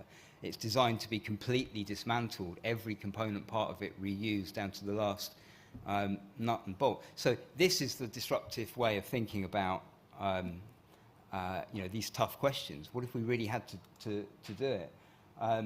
But, you know, I'm sure plenty of people in this room have got aspects of this kind of mentality, but we all do things in different ways. And over the years, we found a number of different, what we call archetypes for how to be an activist, because, you know, all of us can be activists. I mean, practically everyone in this room is here because of having that kind of activist impulse. You can be outside the system, outside the establishment, or deep in the belly of the beast. You can be the CEO, or you can be, you know, a graduate trainee. Any of us can be an activist. So the archetypes, you know, we found it to be a really helpful way of people playing with, well, what kind of activist might I be? So this is the fixer, right? So this is people who are really, they've got great problem-solving skills, great kind of organizational intelligence. They see something that needs to change and just, like, you know, get up and start working on it. And this is Jean-Henri Dunant. I don't know if people know who he is. He was a businessman, I think it's 1852. He was on a business trip, and he went past a battlefield after a terrible battle had taken place, and was appalled by what he saw. And he went into the nearby town and got the townspeople and come and help tend to the injured. He set up a field hospital, makeshift hospital on the battleground. Went on to found the Red Cross. So this fixer mentality of, like, I just can't walk past, you know, while I'm seeing this happen. I have to do something, and I'm going to make it happen. I'm going to just get involved and see what I can figure out. There is also the campaigner, which is much more classically what people think of when you think of what an activist is, you know, the sort of Martin Luther King or these kind of great crusaders. This is Margaret Sanger. She was working as a nurse in the slums of New York's Lower East Side, and she saw that lots of people were being kept in poverty by the lack of birth control, and she really decided to take on this issue. And so she set up the first birth control clinic in the world. She was arrested because the literature she was putting out was apparently obscene. The trial that followed from that caused a massive national debate, and the campaign that flowed from her resulted in the legalization of contraception in the US. Or you've got the Pathfinder, so Muhammad Yunus, right? So this is about going, I'm not going to accept there's not a way here, I'm going to create a way. It's about not accepting the paradigm, but wanting to create a new paradigm. He was a young economist in Bangladesh, and appalled by the levels of poverty in Bangladesh, convinced that small amounts of credit would really help the very poorest, but the banks wouldn't help. So he pioneered a whole new model, microcredit, and won a Nobel Prize for doing so. This is about really just finding a way through, inventing a new model for getting stuff done. Peter Benenson. So this is the mobilizing kind of power of activism. So, you know, he was a pinstriped lawyer on his way to work in the City of London, sitting reading the newspaper, and read a story about two students in Portugal during the time of the dictatorship in Portugal who had been arrested for raising a toast to liberty, and they were thrown in jail. And he was really upset by this and decided, I'm going to do something about this, and set up a campaign to show the Portuguese authorities that the world was watching. And he went on to found Amnesty International. So this is about mobilizing the resources around you, having great kind of that sort of intelligence for, creative intelligence for what are the levers I can pull. And this is Scylla Elworthy, who's a bridge builder. Sometimes people create change by bringing people together, actually. She brought together nuclear policymakers during the Cold War, just really so they could get to know each other. And it became really recognized as a great contribution to averting a nuclear war. And she was nominated 3 times for a Nobel Peace Prize. So there are different ways of doing this. You know, there are different ways of harnessing that power of activism. But the interesting thing with all of these, you know, I think sometimes, it's not like you have to go and find your purpose. Sometimes your purpose finds you, right? This is like, becoming an activist doesn't come with a written invitation always. It's like a calling. And, you know, you think about some of these people there, you've got like a nurse, a lawyer, you've got a businessman. These are people going about their lives and suddenly they're struck by the need to really do something. And so for us, these archetypes help to bring to life the mindset that you need. The book is why we call it a new mindset for doing business. It's intended to be a really practical thing that can help if you're trying to make change happen, understand how that happens. And so because we need change to happen faster, and I know that's why we're all here.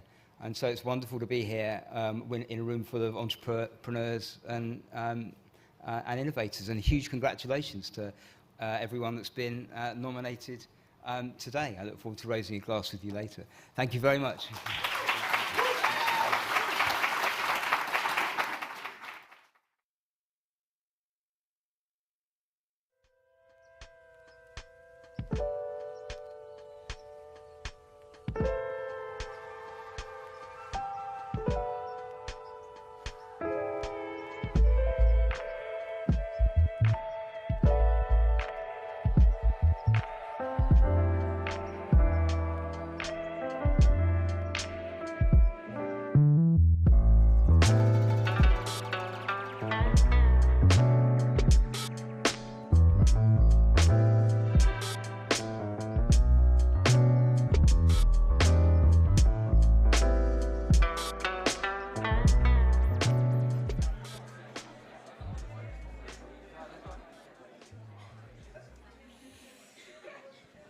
Hello?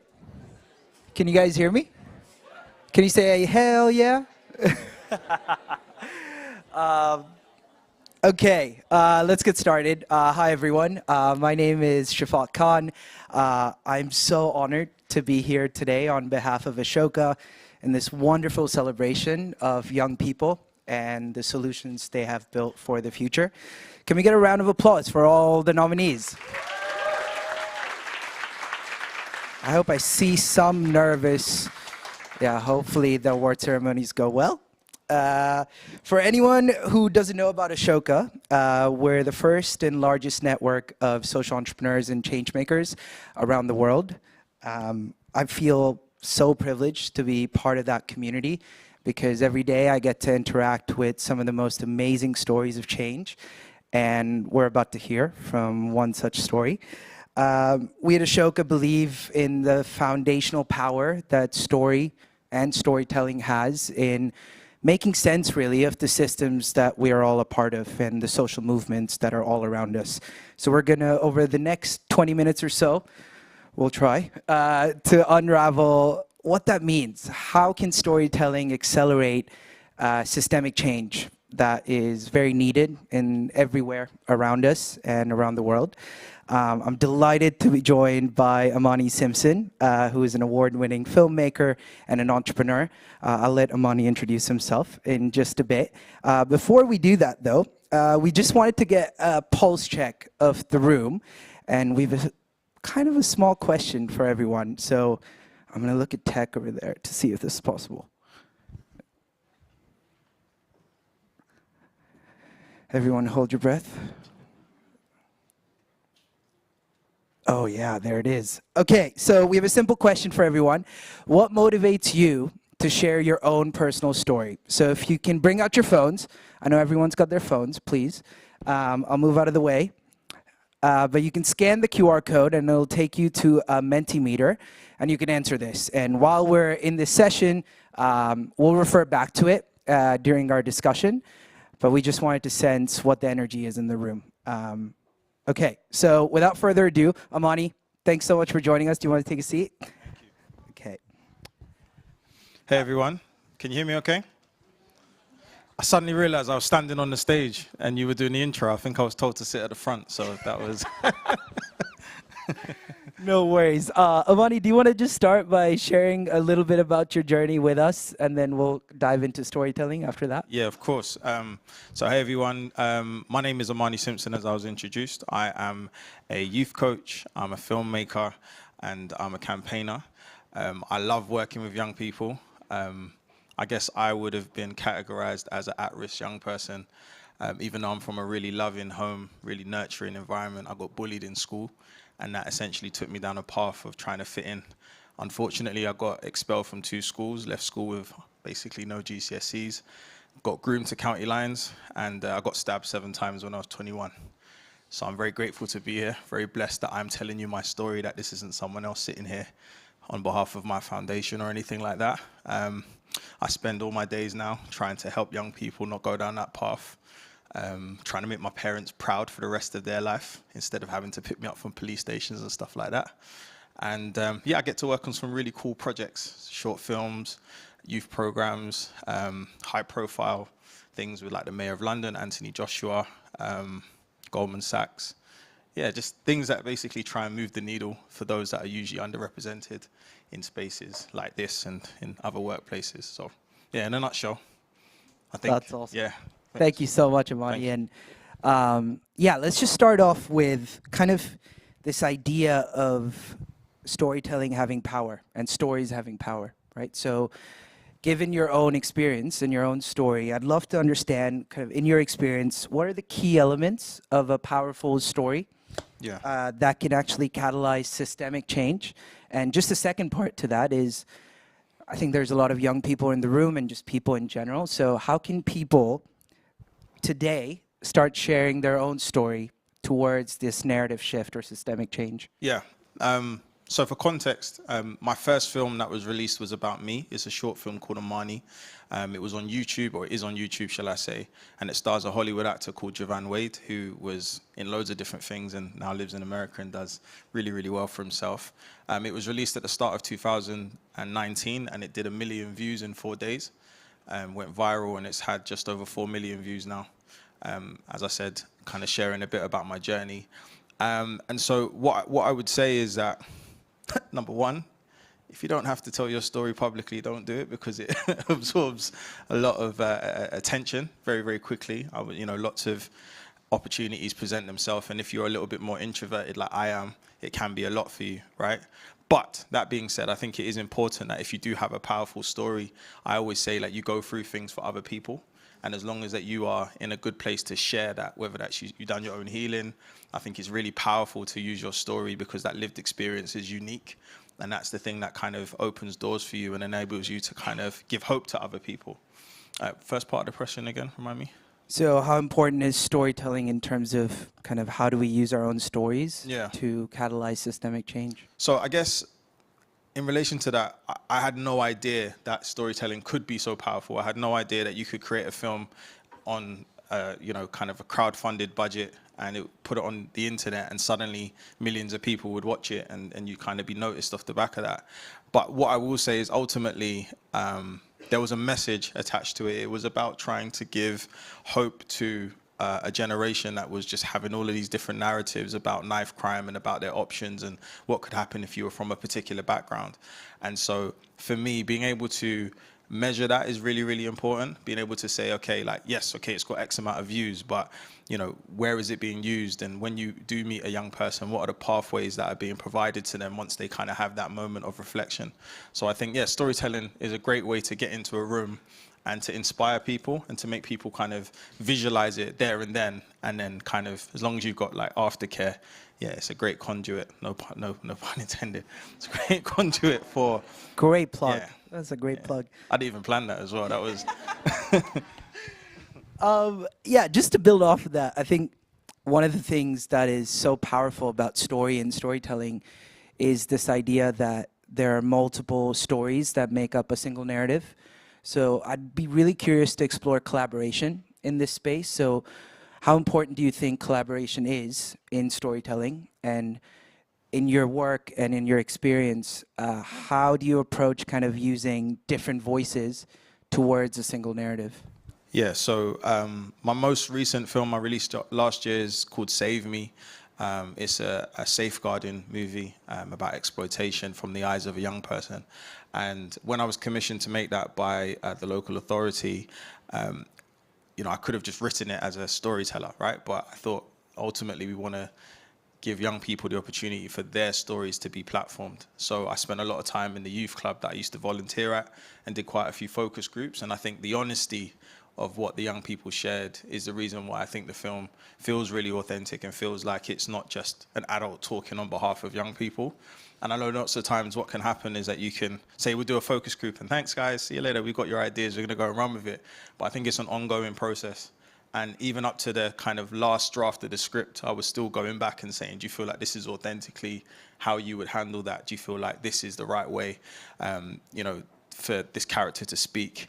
And finally, actually, it challenged me as well. I think collaboration is really about challenge as well, because the main character is a young woman, and I'm obviously not a young woman. And so I was writing from the perspective that I didn't have any experience of. And actually, the original ending of the film was from my perspective of what I thought that the character needed, or what how I wanted it to end. And I asked someone to kind of, read the script, and she challenged me and said, that's not fair.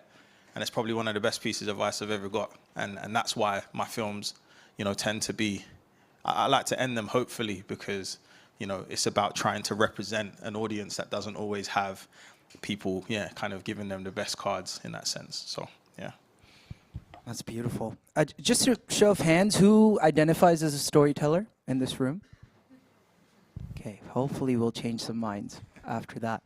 But one of the things, Amani, you mentioned honesty, and I'm going off script here, so hopefully that's okay.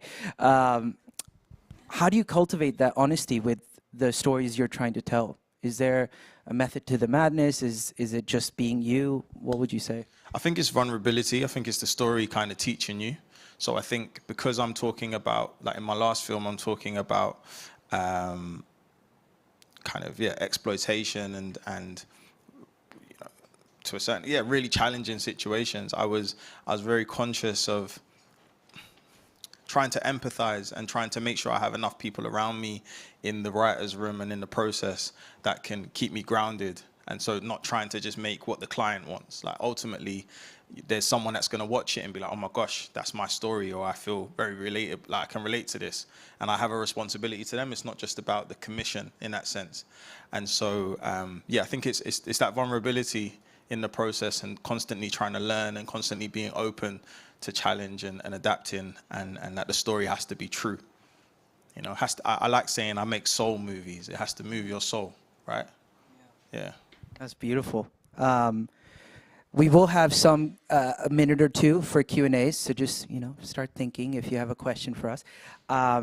Next question from my side is, who inspires you? Who's a storyteller or a narrative expert that keeps you going, inspires you, motivates you? I would say someone that I probably have come to know more of recently, the last few years, is Ken Loach. Yeah? Ken Loach, yeah? Any shouts? Any shouts? No? Yeah? So there's a few films that I've watched of his that just, I guess, really tell quite they kind of show an honest side to British life. So I think the film, I Am Something Blake. I can't remember. I should have really researched it. Daniel Blake. Thank you. Thanks, guys.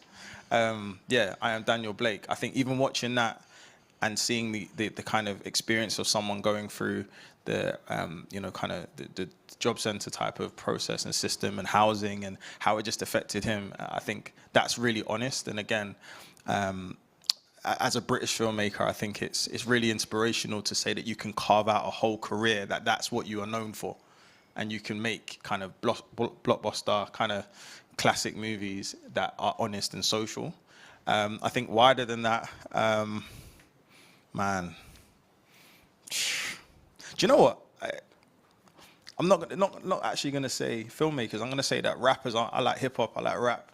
I think that the streets in general have some of the best storytellers, right? Sometimes that music is used to criminalize them and to give a particular perspective of that lifestyle. But ultimately, the pain, you can hear it when they're rapping.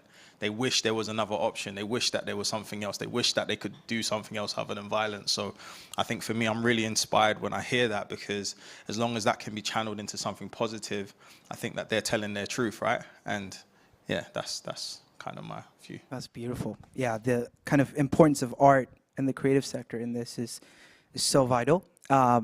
Just checking in, can we put the results of the poll? Just to see. Okay, thanks for playing along, guys. To see connection, that seems to have won quite a bit, actually, 21 people. One thing I did want to mention, a dear friend of mine, his name's Mohsin Mohyuddin. He runs an organization called MeWe Syria, if anybody wants to look it up. He says something which has stuck with me forever, which is the idea that the stories we tell about ourselves ultimately shape the way we treat us and other people. So this idea that we tell stories to seek connection and to inspire is so true and so valid. So I just want everyone to walk away, even if you didn't raise your hand when we said if you're a storyteller, you are, because you have stories to tell. And we need to come together more often to kind of, make sure that we're bridging those gaps and telling the stories of the systems that we're a part of. I'm looking at time and we're almost running out. So we did want to do some Q&As. Anybody have any questions for Amani? Yeah, we've got one right there. Is there a mic anywhere? You can also get up and scream if you'd like. I moved here, and I'm not from this country, and I've seen, in 7 years, I've seen Brexit, Boris, and COVID, and a certain party that, can I just say, hopefully won't be in power in 6 weeks. Do you have any advice for the incoming government, whoever it is? Hopefully it starts with an L. I mean, all right, so to answer that without getting myself in any trouble, because that was a very loaded question, right? What I will say is that there's been a number of reports. I was on a couple of them, so I'm subtle plug, like the Commission on Young Lives, run by the former Children's Commissioner, Ang Longfield. I was on the expert panel for that. There's a number of books that have been released. There's one by a friend of mine called Paul Lindley, which talks about kind of childhood. And I think ultimately what I'm finding from a lot of these conversations is that it's about them being aware and about them being part of the conversation and encouraging whoever the next party is to include these things in policy. Because ultimately, one of the reasons why we're seeing such an increase in youth violence is because there's been a decimation of youth services. So I think anyone that is going to be the leadership of this country needs to really take into consideration what has come before, what maybe went wrong, and listen to the experts. There's lots of people that have campaigned and written reports. So that's what I would say. Yeah.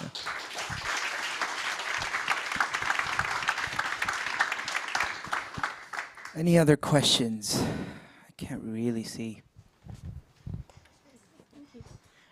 Hi, I'm looking at starting a podcast at the moment to highlight the stories and kind of untapped potential of the refugees that my organisation supports. Do you have any recommendations on how to actually encourage other people to share their stories in a really authentic way? When you say other people, do you mean that those that have been through the kind of migration in that sense and come to the country? Yeah, exactly. I think it has to be... The word safe space is really overused, but I think you really need to create a space where, because they're opening up. So when, for example, when I first started telling my story, everyone used to label me as the knife crime guy, the guy that got stabbed 7 times. They'd introduce me as, oh my gosh, you see the scar, like he's been stabbed, right? And I think sometimes we do that because we're so inspired by what this person's overcome, but you don't realize that the person standing there is about to relive trauma. And so I think it's important that that person has the ability to heal before they go public about what it is that they're going to share. Even if you do have funding to profile these stories and stuff, or whatever the case may be, you have to always put the care of the individual. It's a soul, it's a human being. And it can't just be because, yeah, this is, oh my gosh, this is juicy, right? There's been times that I've done interviews, I've had to look off the camera because it's just, you don't need to share that with the world, right? So I think we need to have care and a safe space for anyone that's going to share their story. Can I just add on to that? At Ashoka, we make some short films about young people, and it's always fascinating to interview young people, especially younger. I remember interviewing an 11-year-old who we wanted to learn about his education experience and so on, and every question we asked him, he was just like, not really. I'm not really interested in being here. And it took us about, my colleague Yux is with me here, probably about 40 minutes to the point where he couldn't stop speaking. So sometimes time as well, time and space and energy for people to just feel trust as well would be a big thing. Just got a minute left. Any last questions before we wrap up? Yeah, go on, squeeze it in. Let's see if we can do both. Nice to meet you. Thank you for your talk. What would you like to do? I mean, what stories would you really like to tackle that you don't think you've been able to do yet? Really good question. My next mission is to create an edutainment platform that's all about hope. So using technology, reaching young people through their phones and giving alternative narratives to what they see on a day-to-day basis. I think a lot of young people grow up and see the same old kind of tropes about what a particular demographic is meant to be doing. And I think the internet has leveled the playing field if it's utilized properly. And so for me, using technology to tell stories is what the next decade and a bit is going to be about. Yeah, all about inspiration. Like, think Pursuit of Happiness, right? That's like, everyone loves that film. If you haven't seen it, go and watch it. But that kind of film where it's, I appreciate your struggle, I appreciate what you've been through, but there's a happy ending, or there's progress at the end. I'd love to do that. Yeah. I think that was one last question if there's time. I'll try my best to answer it quickly. I saw a hand over there. Oh, okay. Oh, yeah. Hey, that's one of the nominees. Well done. Hey. Hello, and thank you. So sometimes as social impact entrepreneurs, we are challenging systems. And I just wanted to ask a question on how can you approach striking the right balance when it comes to calling out or storytelling, but also your story involves calling out systems that have been working that are at a disadvantage to you. So you're telling your story. I don't want to say like calling them out, but like it does almost call them out for the way their systems work. So how do you strike the balance so you're not being too controversial, but you are sharing your authentic story? Be careful who funds you. If they fund you, they control the narrative to a certain extent, right? So I've worked on projects where you really want to challenge the person, but they're the one that's giving you the grant or whatever. So I think you've got to be careful.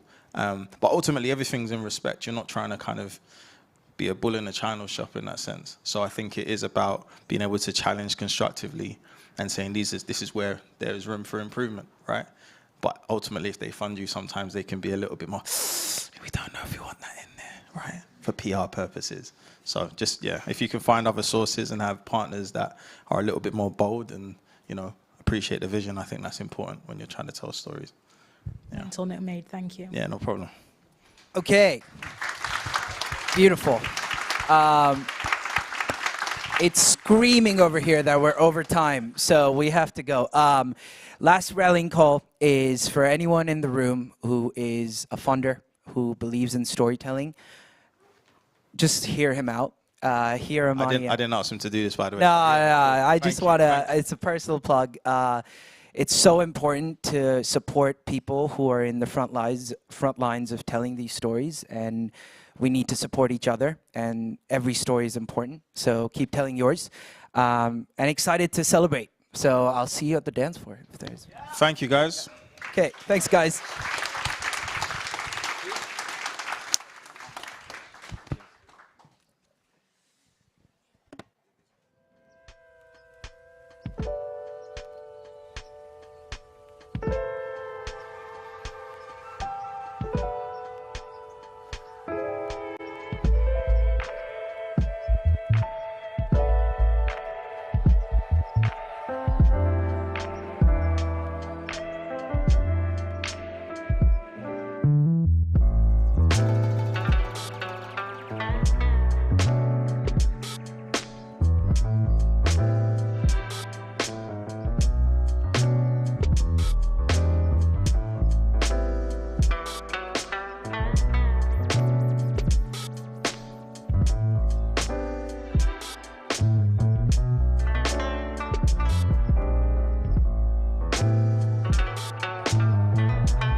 All right, we are officially entering the Conduit Young Innovator Awards award ceremony, the moment we have all been waiting for.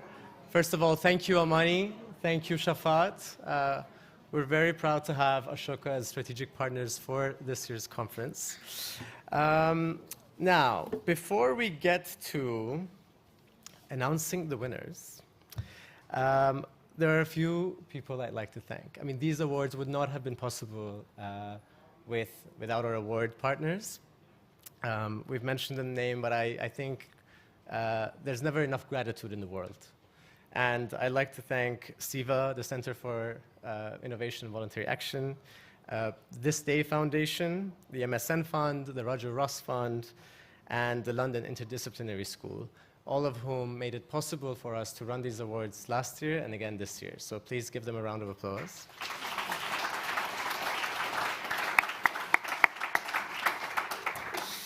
And thank you all for submitting your People's Choice Awards. We're going to announce the winners of the 3 categories, followed by the People's Choice Award as well.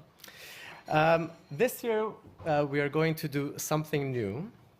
One of the aims for this event is to connect our finalists with supporters to help scale their impact.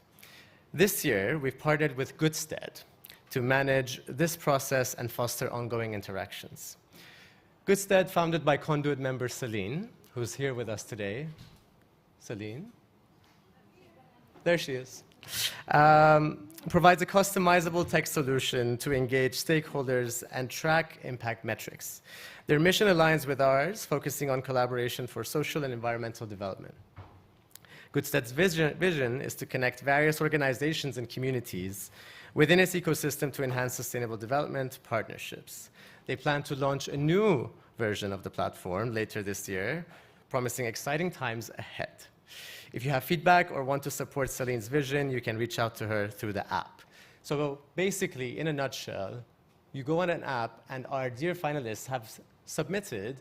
You will see what each of them needs, what are their asks, and you can provide your in-kind support directly to them through the Goodstead app. So all you need to do now is you can scan the QR code to download the app. You have it in both iOS and Android.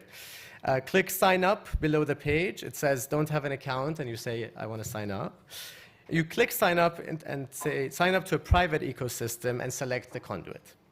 Choose a social login, whether it's your Gmail, your Microsoft login, or any others that are there, and enter your email and password to sign up. You can browse requests from our finalists, and you can either favorite to save for later, or immediately click Take Part to offer your support.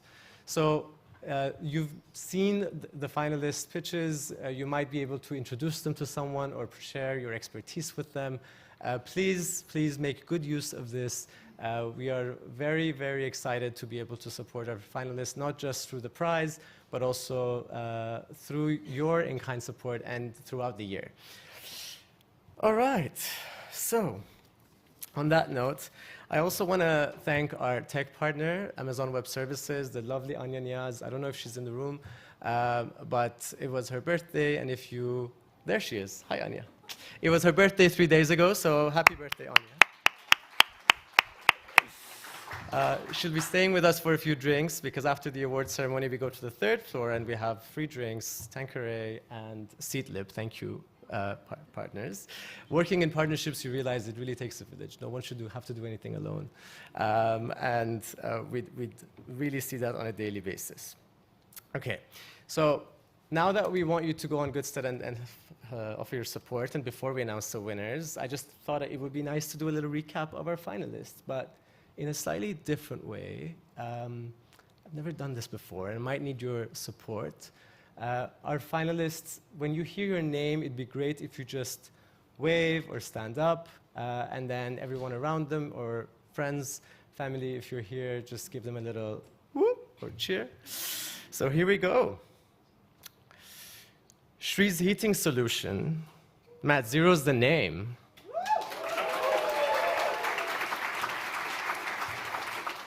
Yihan's AI system slashing CO2's game. Joanna's water-saving laundry, smart and so new. Gregory's Page Braille Education Breakthrough. Holly's Naya app for refugees, a boon. Isaac's Huddle for ADHD, making room. Alok's Uplift, therapy with AI steered. Kavya Sensei for the visually impaired. Georgia and Josh with zeal, mobility revered. Alaya's first gens, first to uni, future engineered.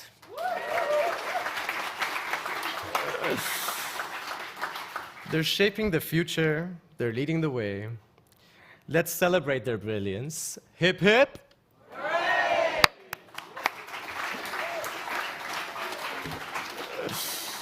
Wonderful. So I'm very pleased to say that all of our finalists receive a 3-month membership to the Conduit to enjoy the summer and the rooftop that we have.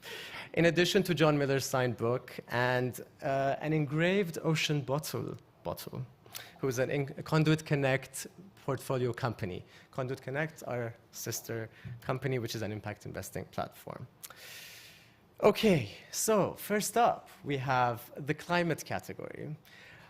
We were very delighted to have our, do you want to tell me something? No. We're very delighted to have last year's award winners with us, 2 out of 3. But for the climate category, we had the lovely Katie Hudgetts, who is up in Scotland and speaking at an event. Her project, the Resilience Project, it's to tackle eco-anxiety in Gen Z. And since she's won the award last year, she now has partnerships with Stanford University and Imperial College to research the impact of their program as a leading best practice in combating climate eco-anxiety and hopelessness. We're very proud of her, and I am happy to announce the winner for the climate category. And the winner is Shri Holema for Mat Zero. Please come on.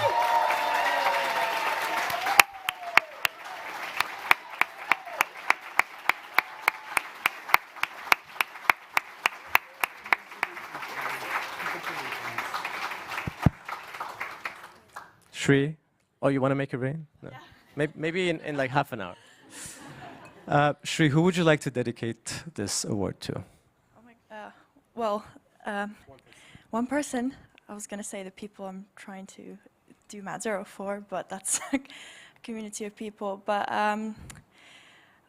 you put me on the spot here, but thank you to the Conduit for this amazing opportunity, and the impact that this will lead to is just, I'm really excited.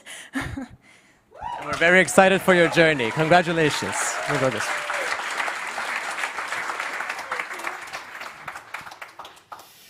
All right, next up, we have the education category, and I'd like to invite Sarah Berkai, last year's education category winner, to join me on stage. Please welcome her. Hello, Sarah.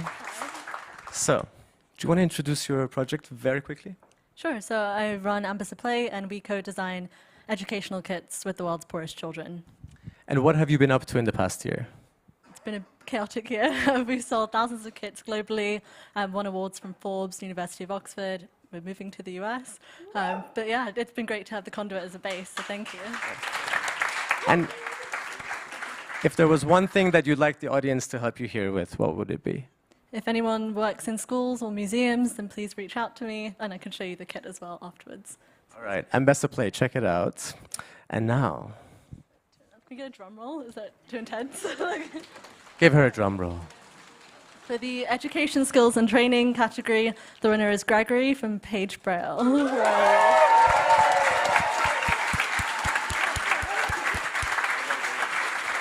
Congratulations, Gregory. Can you go on that side? You go there for a picture. There you go. You can go as well.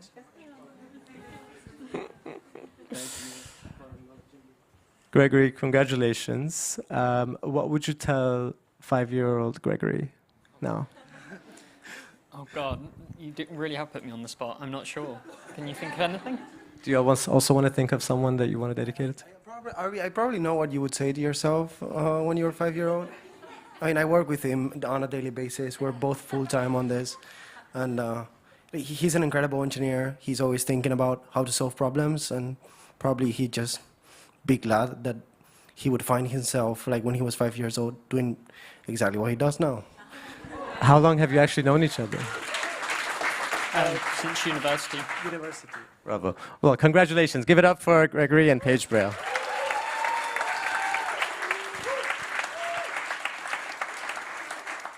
You guys are a good audience.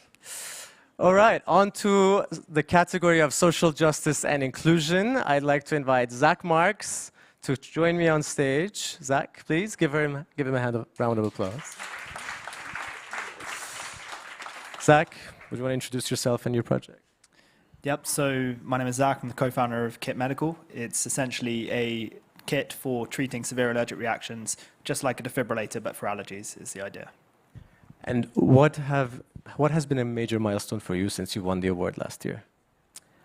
Well, we launched. We're now in about 350 schools all across the UK, and our kits have been used twice to treat two people's severe allergic reactions, which has been mind-blowing, unbelievable. Bravo. And what would you like to ask for from our dear audience and everyone watching at home? I'm going to put you on the spot. We're launching into workplaces in 2 weeks, and I think the Conduit would be a pretty nice place to have a kit. Is Paul here? All right, great. So, shall we? Yeah. Okay. Where's my drum roll? Drum roll, please. So the winner of the that works. Social justice and inclusion category is Alea Holloway of First Gens. Congratulations, Alaya. Thank you, Zach.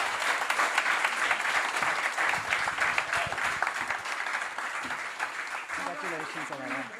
Congratulations.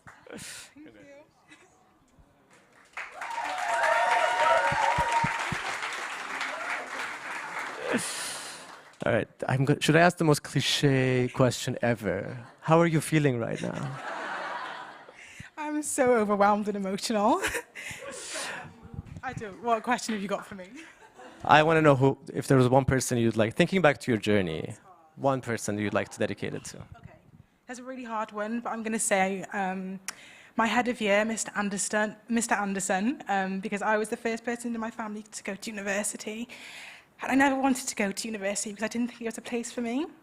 And sorry, I'm so emotional. And he called my dad into school and said, you know, given Alea's grades, I really believe that she could thrive at higher education. So I made the leap because of him. So this is for him. Bravo. Thank you. Give it up for Alaya.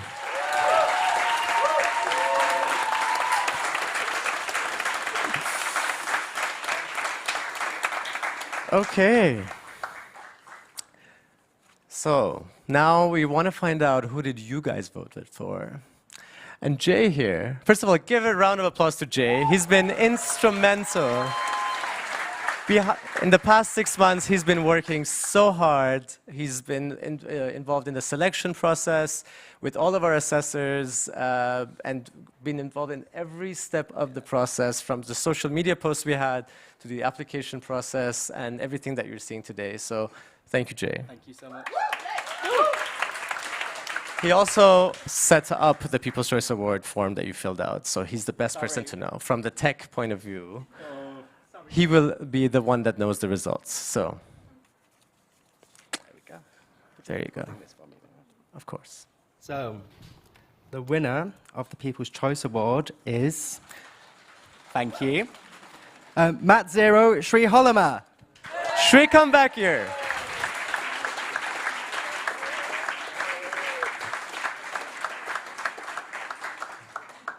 Now you have 2 bottles to make it rain tonight. All right, pleasure. Wonderful, all right. So now, obviously, I'm going to start doing a few more thank yous. I promise not to thank my hairdresser for obvious reasons. but let me just make sure I get my notes right so I don't miss anyone. Okay, so we have our partners. I definitely want to thank Ashoka again and AWS. Thank you very much for being our tech partner. It's been a real pleasure working with you. Goodstead, obviously. We're very excited to see where this will go. Our in-kind partners as well, Karma Cola and Ben & Jerry's. That is on the boards outside. And I really hope that you enjoyed it. It sounded like you all did, so that's a safe bet. I want to thank our judges and assessors who worked tirelessly to shortlist our finalists, our speakers, all the applicants and our finalists, of course, and the Conduit team. So we already thanked Jay, but our boss lady is here. The lovely Perez. Give it up for Perez. Perez is our global head of live and events, all Conduit conferences, all the magic that you see around you, the production, the program, everything has been her brilliant work and always doing it in such a professional manner. I also want to thank Kate, who's been leading the program. Is Kate here? Woo! Thank you so much for everything that you've been doing, making this possible. And then last but not last, Duna Films as well, the crew that we have here. Thank you so much. They've been brilliant. And now, last but not least, all of you guys. Give yourselves an applause.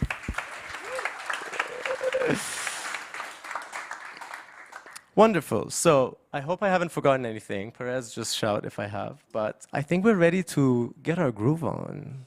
Tanqueray and Seatlip waiting upstairs. We're all going to start moving to the 3rd floor in our colorful Ubuntu lounge. Thank you for being a wonderful audience. This has been a spectacular conference thanks to you.